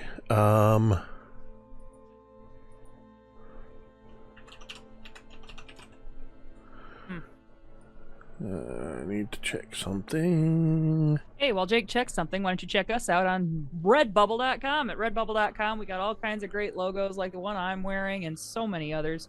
Oh, and the one Tamiko's wearing. You can get our logos on t-shirts, tank tops, hoodies, mugs, stickers, pillows, postcards, and all kinds of other cool stuff. There's almost always a deal at redbubble.com, especially if it's your first time shopping with them. So check them out today at redbubble.com. Just search Mini Terrain Domain.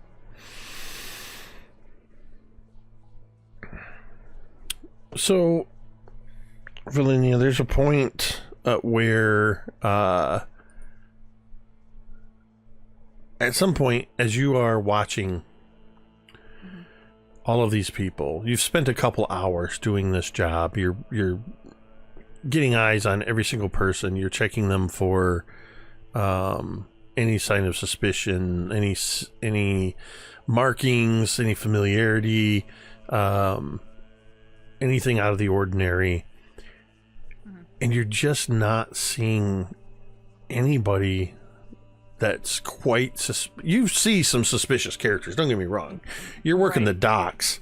Apparently there's grisly murders here all the time. Like there's a lot of suspicious fuckers. But there's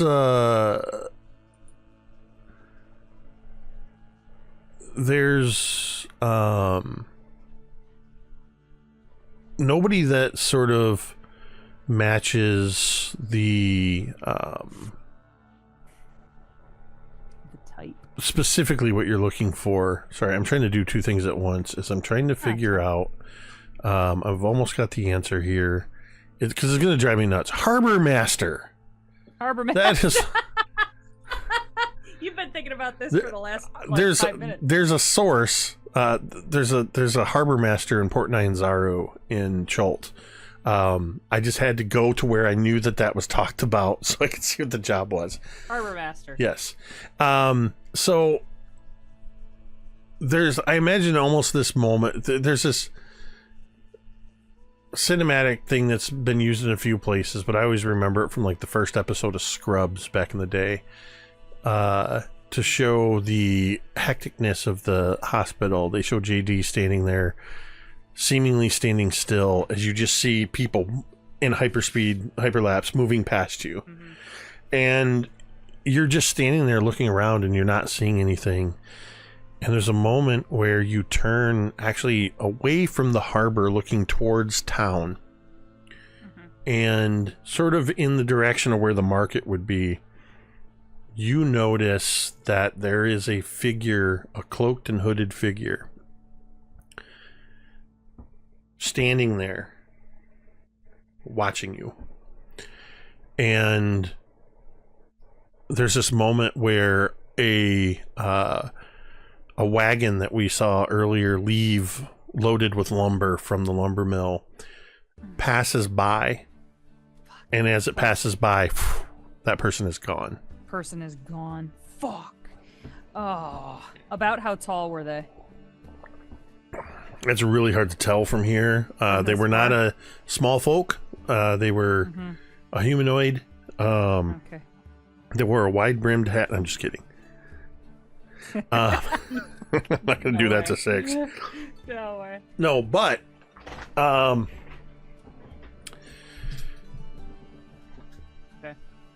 as you're kind of looking, trying to see where this individual went, I would like a reflex save from you. Don't tell me I fuck up at work again. If I fuck up at work again, I'm gonna get in big trouble. It's like An strike entire 3 of boat this. crashes into the dock. You're kicked off the Oh, docks. God. What is this?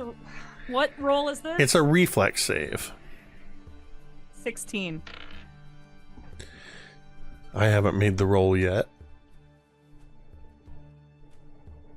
Oh God! That shit. is a... Where did we go? 25. Oh. So it's not a critical success, but This falling crate doesn't get a critical success on me. That's great. it's not a falling crate. Good deal. Oh, okay. No, this reflex save was to see if you could do a cool move to catch the hand of the person that is slipping their hand in your pocket. You don't stop them and get the cool moment where you grab hold of their hand. But you do sense somebody's just had their hand in your pocket. And you turn and give me a perception check. Yeah, I'd love to. I am rolling like dog shit. 18. Oh, good. Good. I rolled a natural 20. We could all see. Damn. You rolled a Damn it. what? Oh, 16. Sorry, 18. They take all my money. I don't have any. I don't have hardly anything. Do you keep your money in your pocket? No! I keep it in my pouch in my locker. We've established this. Right, so Yeah, no, it's fine. you check your pockets. Sure, of course I do. Instinctively. You reach your hand into the same pocket that you felt moments before. And immediately something sharp cuts your finger. Hmm. But you're I kinda, able... like- Go ahead. Go ahead. I was just gonna say I kind of more carefully reach in again. Was it sharp like a needle or sharp like a blade? Sharp like a blade. Okay. Yeah, I'm careful and I reach it in again. You reach into your pocket more carefully, gingerly feeling for the blade.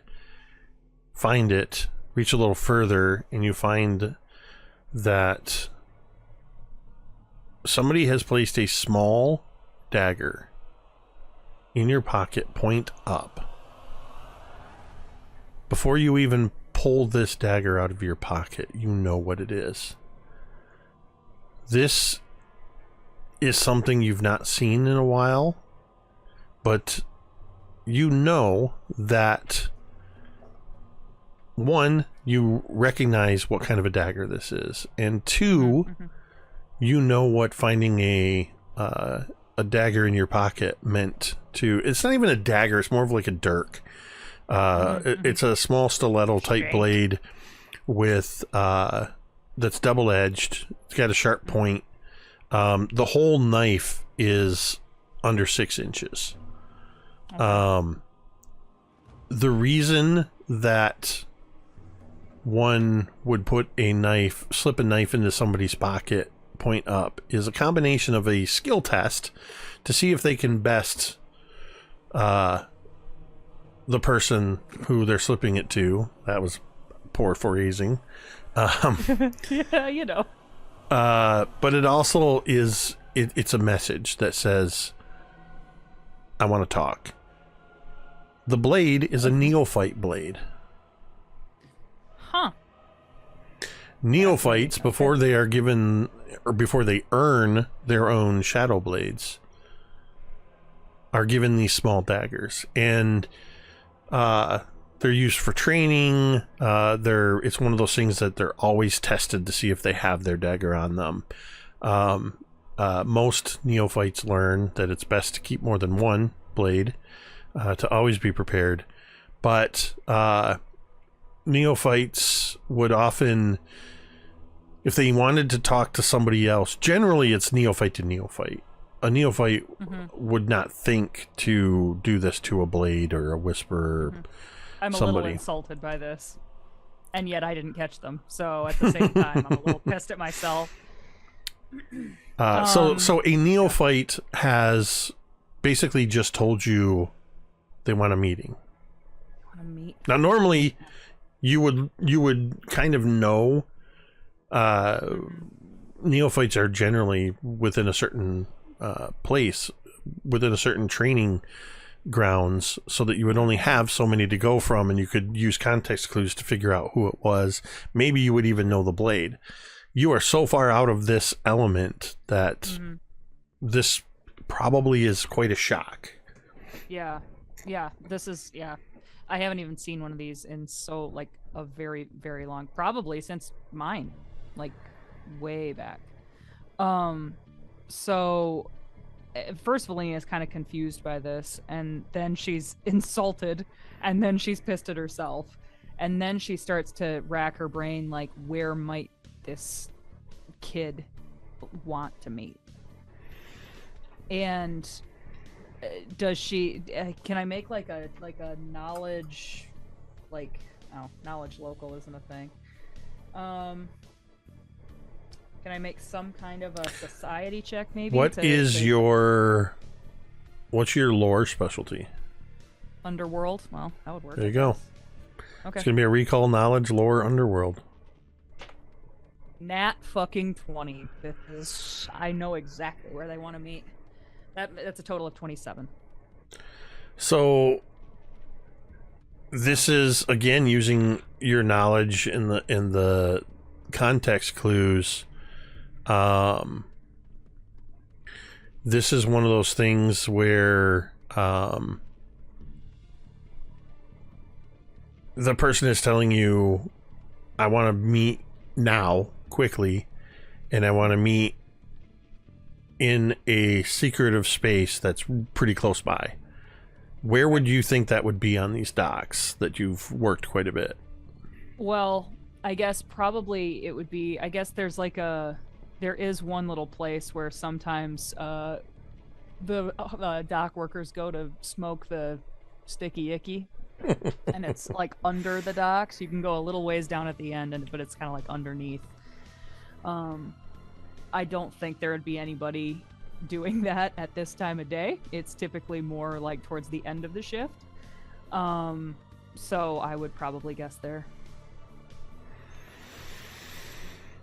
You head back to the section of the docks where there's a wooden ladder that leads down to a lower dock, usually where some skiffs would be parked or docked. There's a set of barrels and crates that are arranged in a way that if you vault over them simply and get on the other side, it leads into that concealed back area where dock workers have used scraps of wood to extend the dock into the shadows.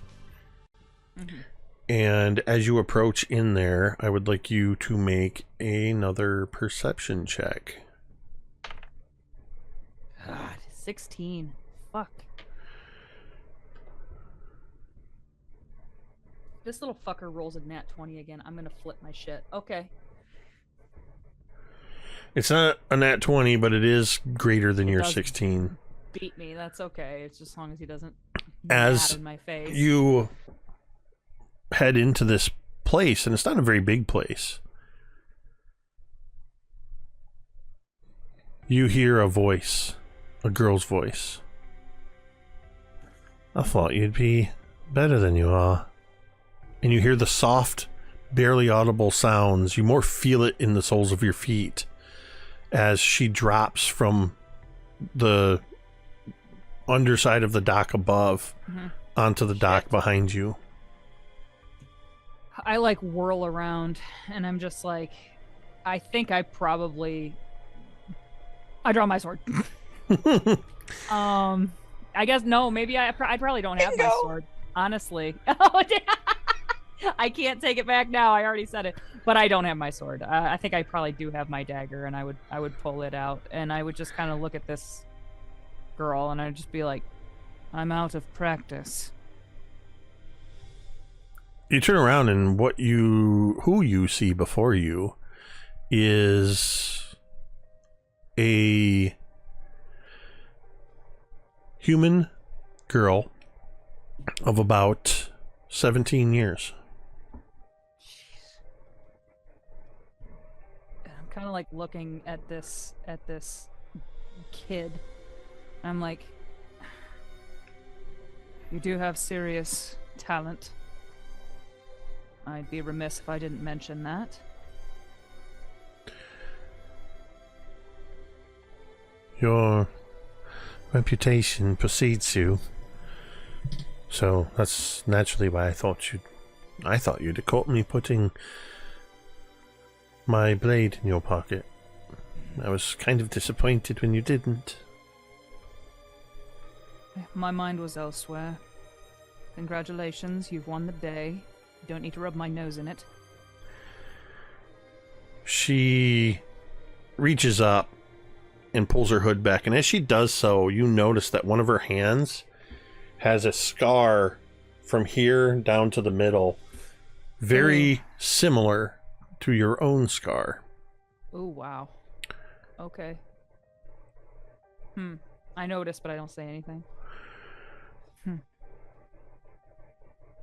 She lowers her hood, and you see this 17-year-old girl. She has auburn hair.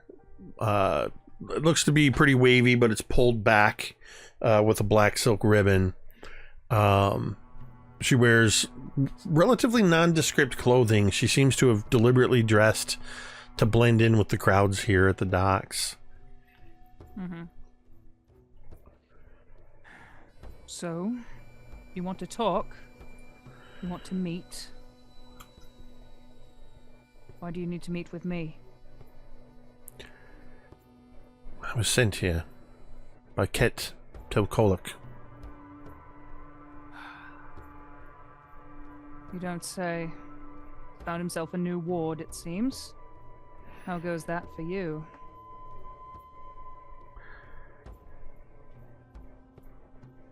I'm no longer directly in the Shadow Collective.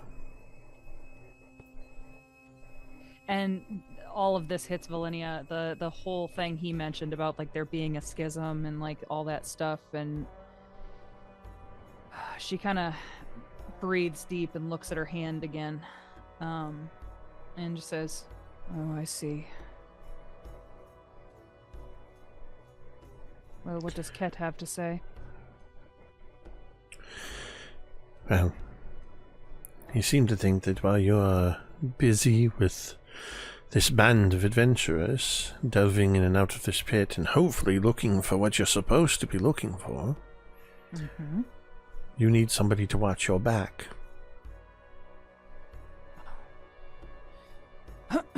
Well, it would be helpful to have an extra set of hands, an extra set of eyes. It seems clearly your eyes aren't working very well. And yes, quite. That is the second time you've tried to flex on me, girl. There will not be a third. I will tell you that right now. I can see you clearly. Ket said you'd puff up your chest if I challenged your reputation. Sorry. I am Shada. Shada Telkorovo.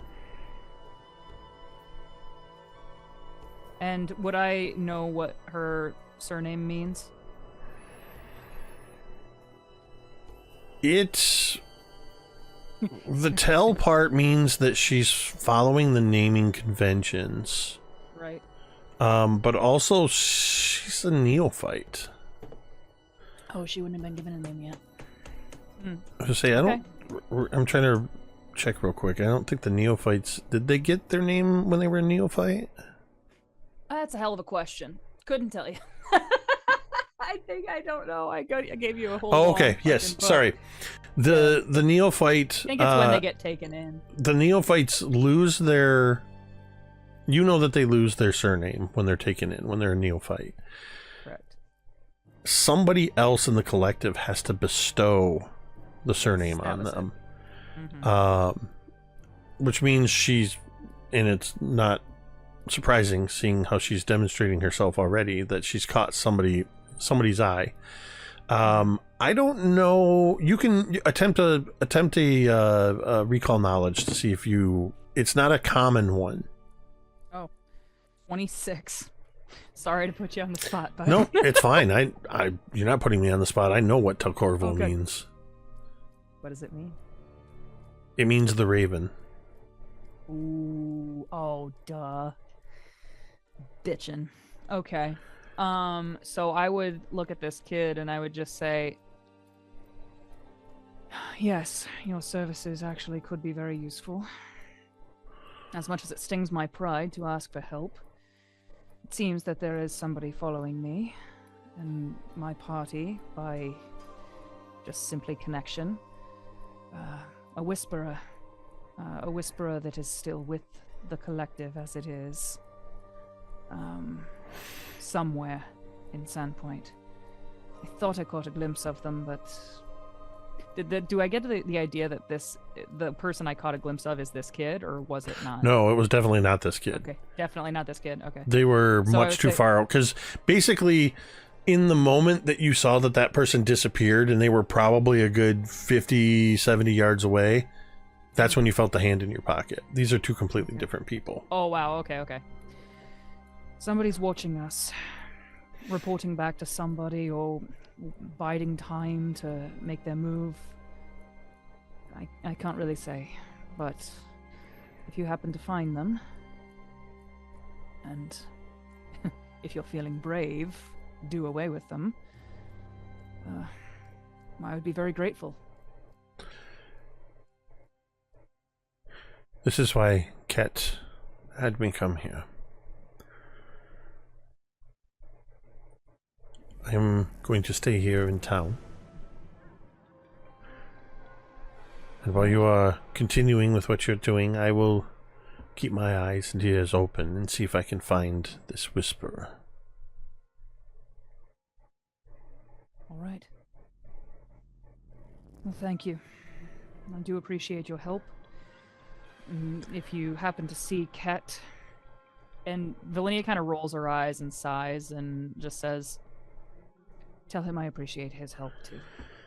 I won't see Ket for some time, but he had another message for you.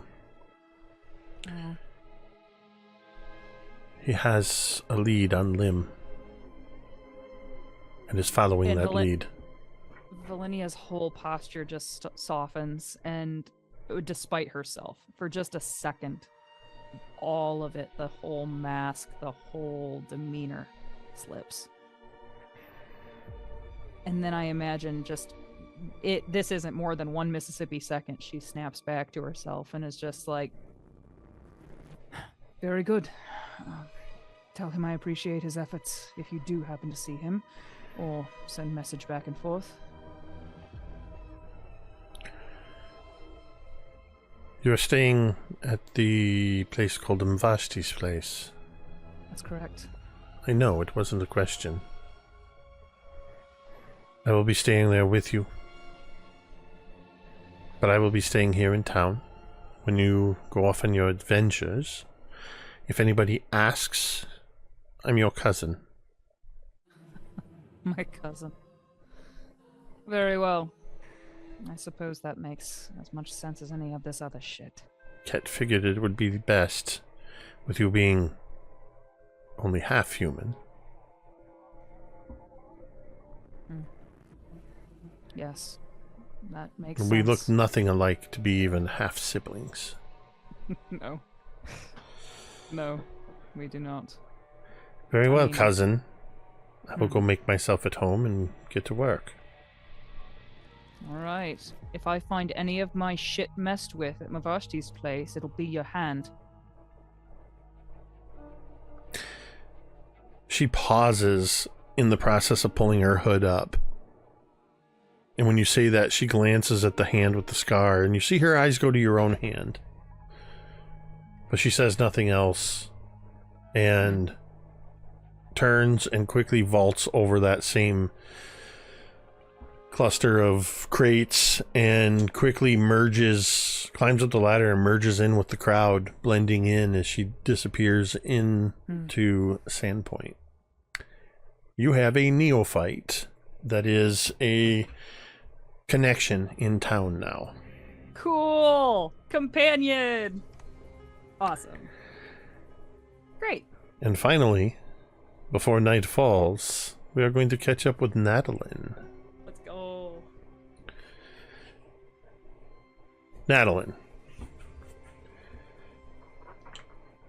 Young Bryn was delivered to... I lost her name.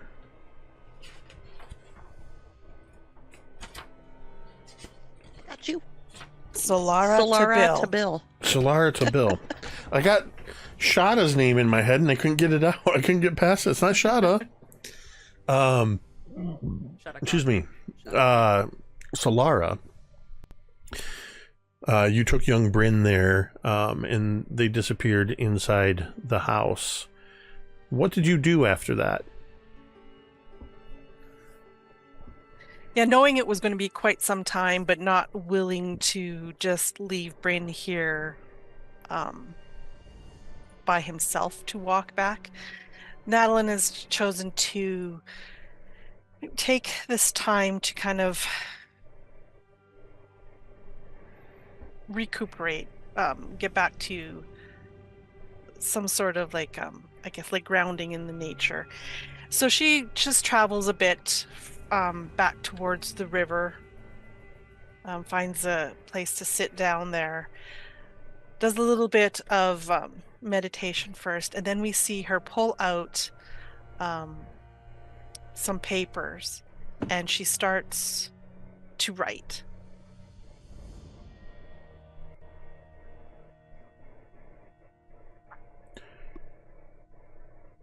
She'd be wanting to write a story, I guess. At this point, she's inspired by the book that she was given by Tamiko before she left, and has decided to take it upon herself to write her own.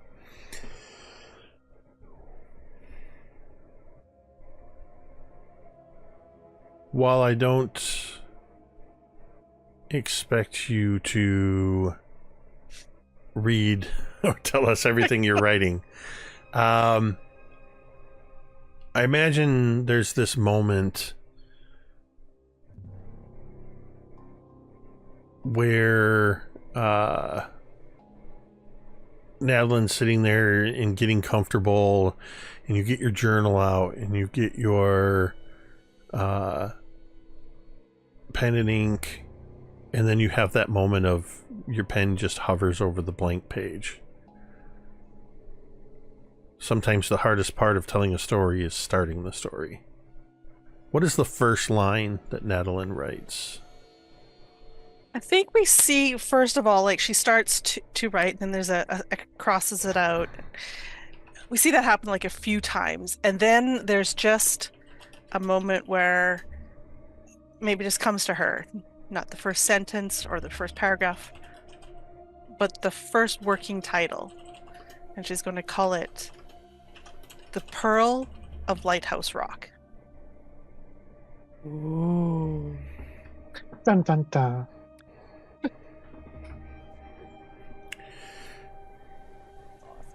You hesitate.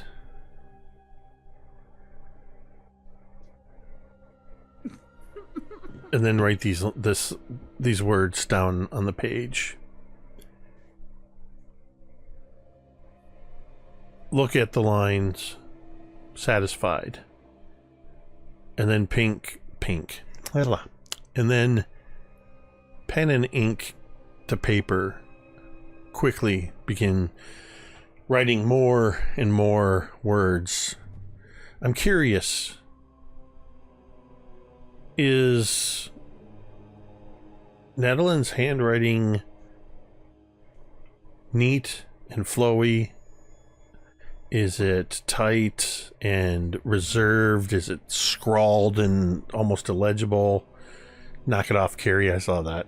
Shut the fuck up, Vi. It was Vi's fault. I didn't She see led me Vi. down a path of destruction. Vi did it first. I was looking at you, not Vi. But I should have known better Okay, than to look at Vi when I God said damn that. it.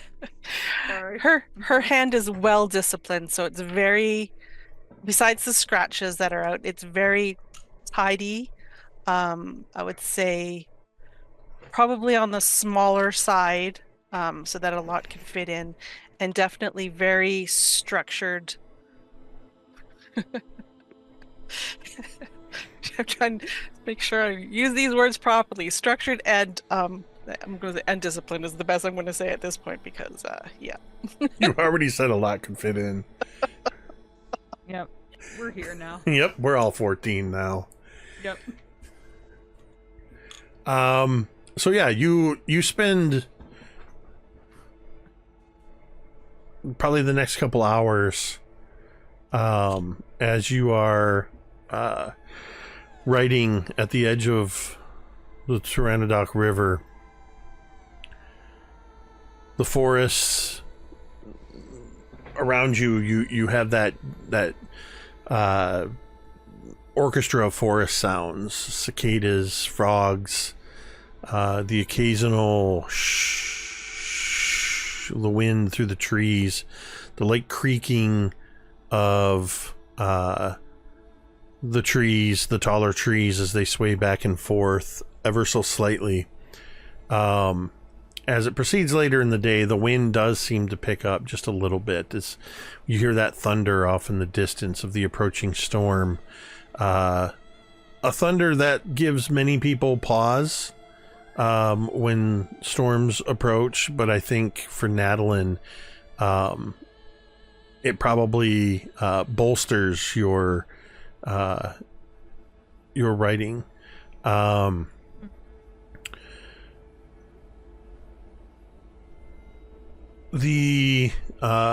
mean, you've got the sounds I've described. The weather is comfortable. The smells of the damp earth and the pine trees and that slight hint of decay that is the forest floor. On the current of the water, leaves drift by.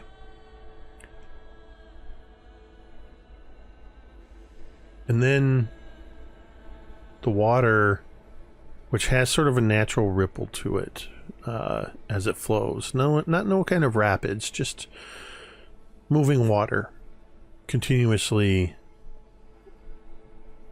rippling. You barely notice at first as the water seems too still, almost becoming like glass. The creaking of the trees ceases. You hear no frogs, no wind. The river no longer makes a sound. Until the river goes completely still, like a sheet of glass, reflecting, mirroring the sky and the trees, and even yourself. As you look down at the water, you see your own reflection looking back at you.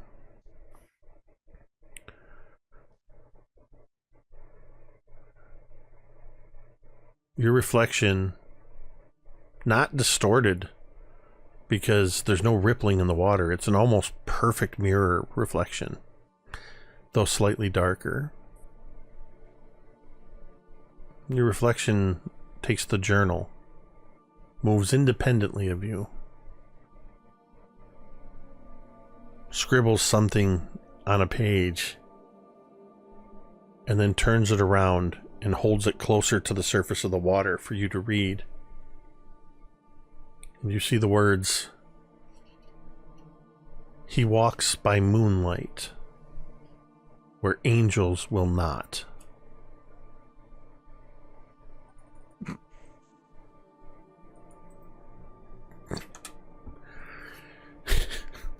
Oh. What do you do?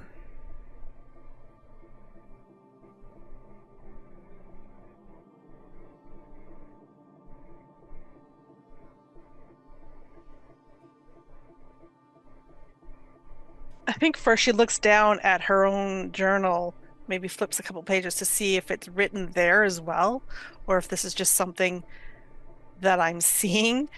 Oh. Good thought. You look down at your own journal. Yeah. In silvery letters, the same words are written in the middle of what you were writing.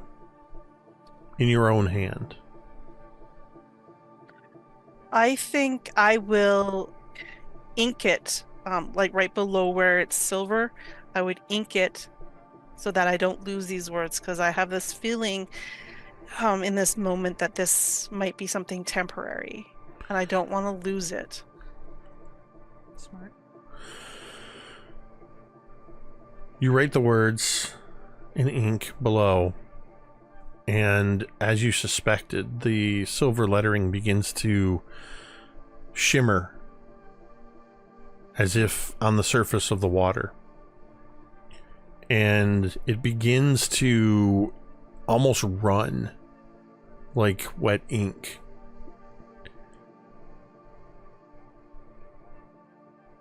And then you catch a faint hint of burning paper. And this entire page of your journal suddenly, it doesn't burst into flame, but you see, as large as the page is, a massive hoof print burns into the parchment. Oh. You, at the same moment, hear a hissing in the water.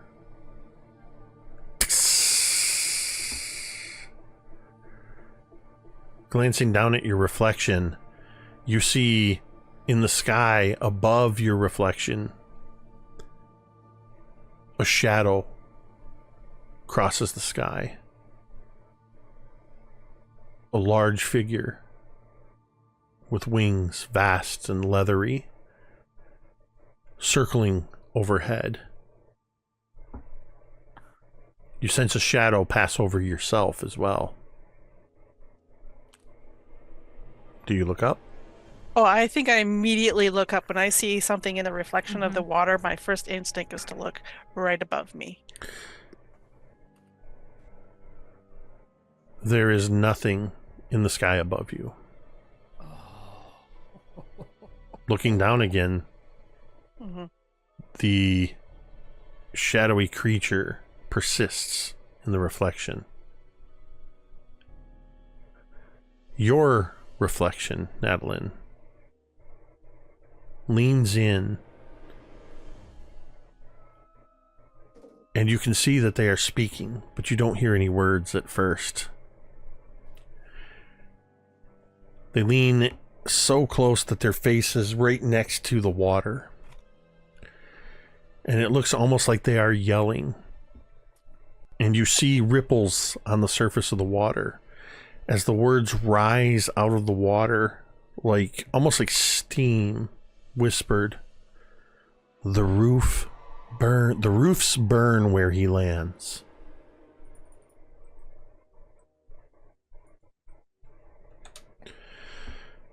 Oh God.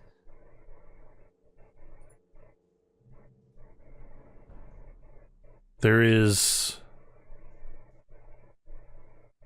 a sudden, almost cacophonous roar as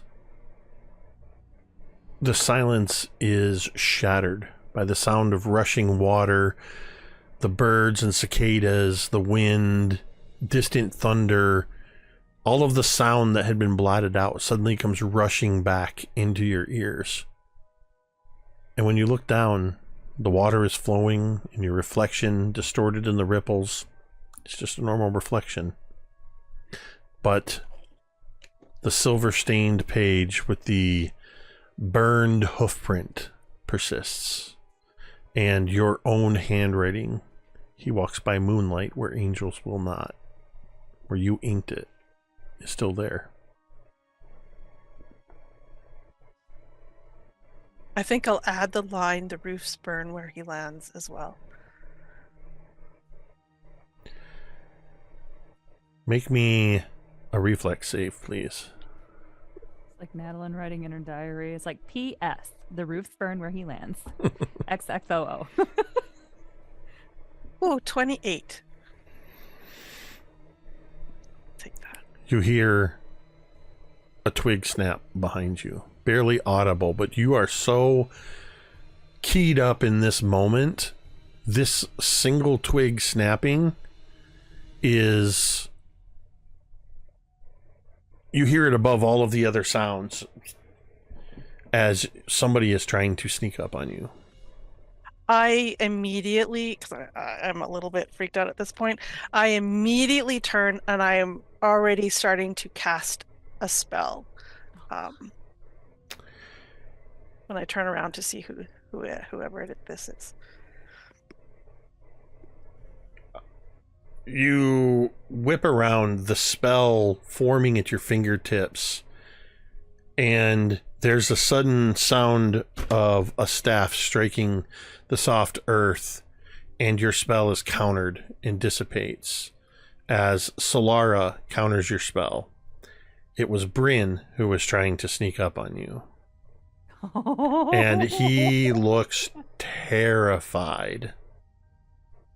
And I think at that moment I am so I'm scared. I was startled, and then I realized I almost could have hurt this young man, and I think I just go up to him and I give him, this is so unlike her, give him the, like, just wrap him in a bear hug and go, "I am so sorry."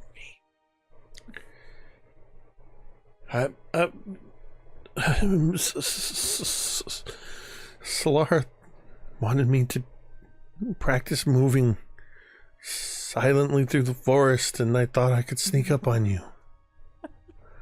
I'm sorry I tried to scare you. No, I should have known. Forgive me, Bryn. And then she'll, realizing that she's like already like hugging this kid, she's like kind of pushes him away a little bit. Kind of brushes his clothing. She's very awkward at this moment now, and kind of steps back and, "You startled me. I should not have reacted like that." And I think at this, like, she's realizing, like, she probably dropped the book at some point, her journal, so she's kind of going, looking down for it and trying to hide it from these two. I think as you look around for the book, you don't see it. And Solara hands it to you. While you were hugging Bryn, she picked it up. She hands it to you closed.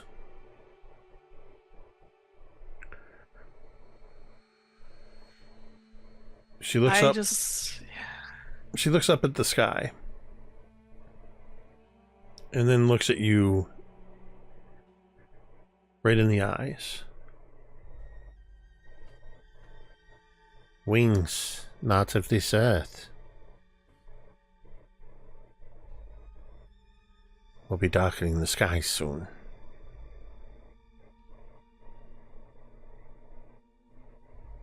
You should be more alert.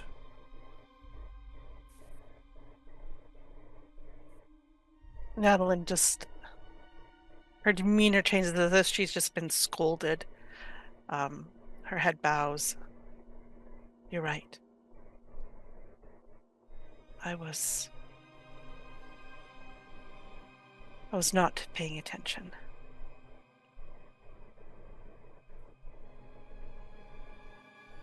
You were listening to what the wind was telling you.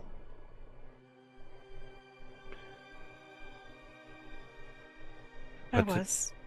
But it was still dangerous. You could have hurt the boy if I wasn't here.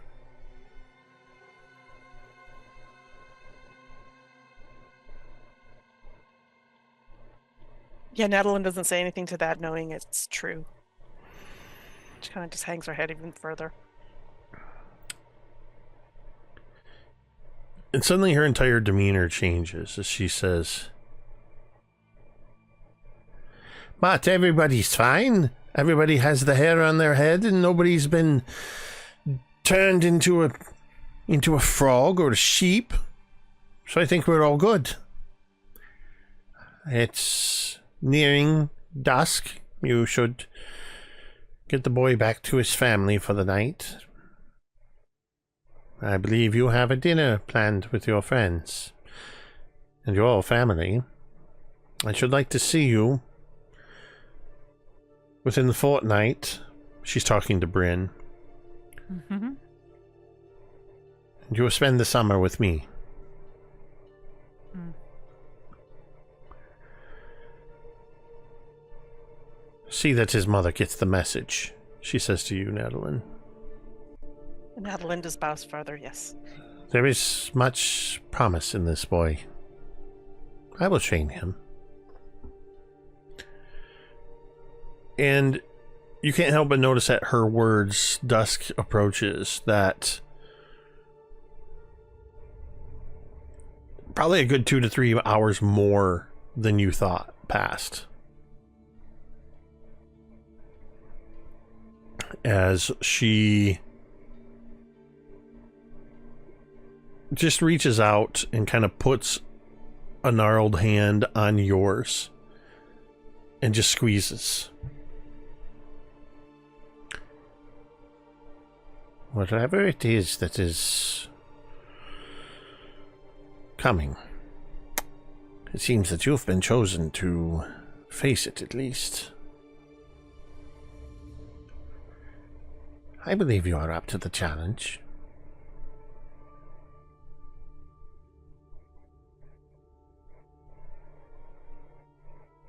"Do you?" You see that she hesitates.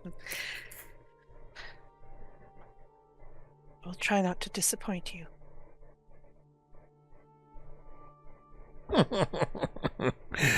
"Whether or not I'm disappointed in you matters not. Try not to disappoint Gosre, eh?" And then she gives you kind of a playful elbow to the side.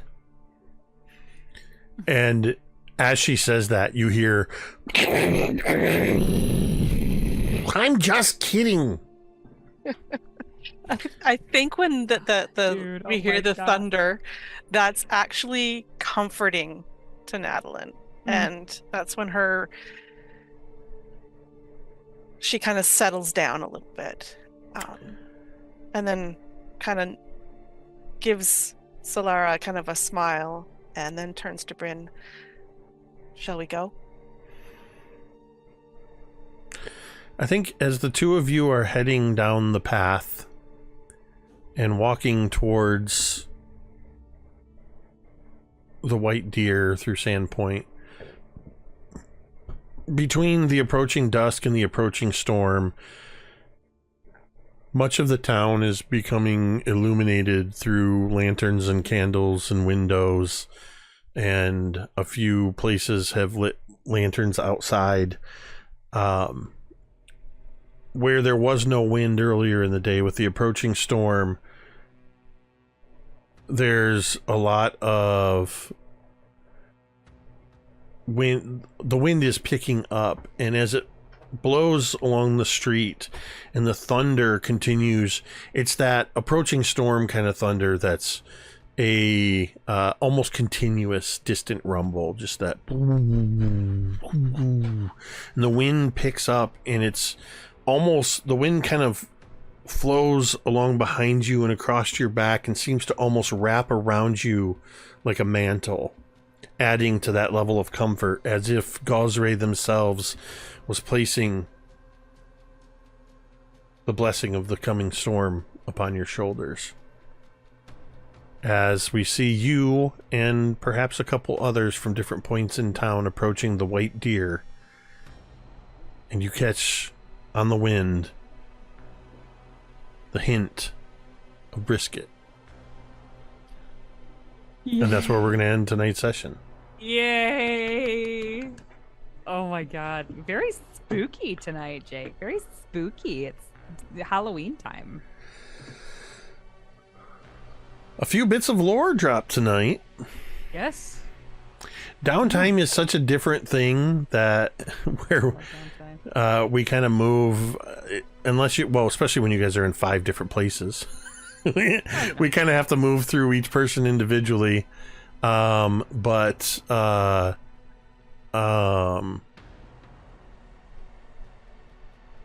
this was the first part of the downtime.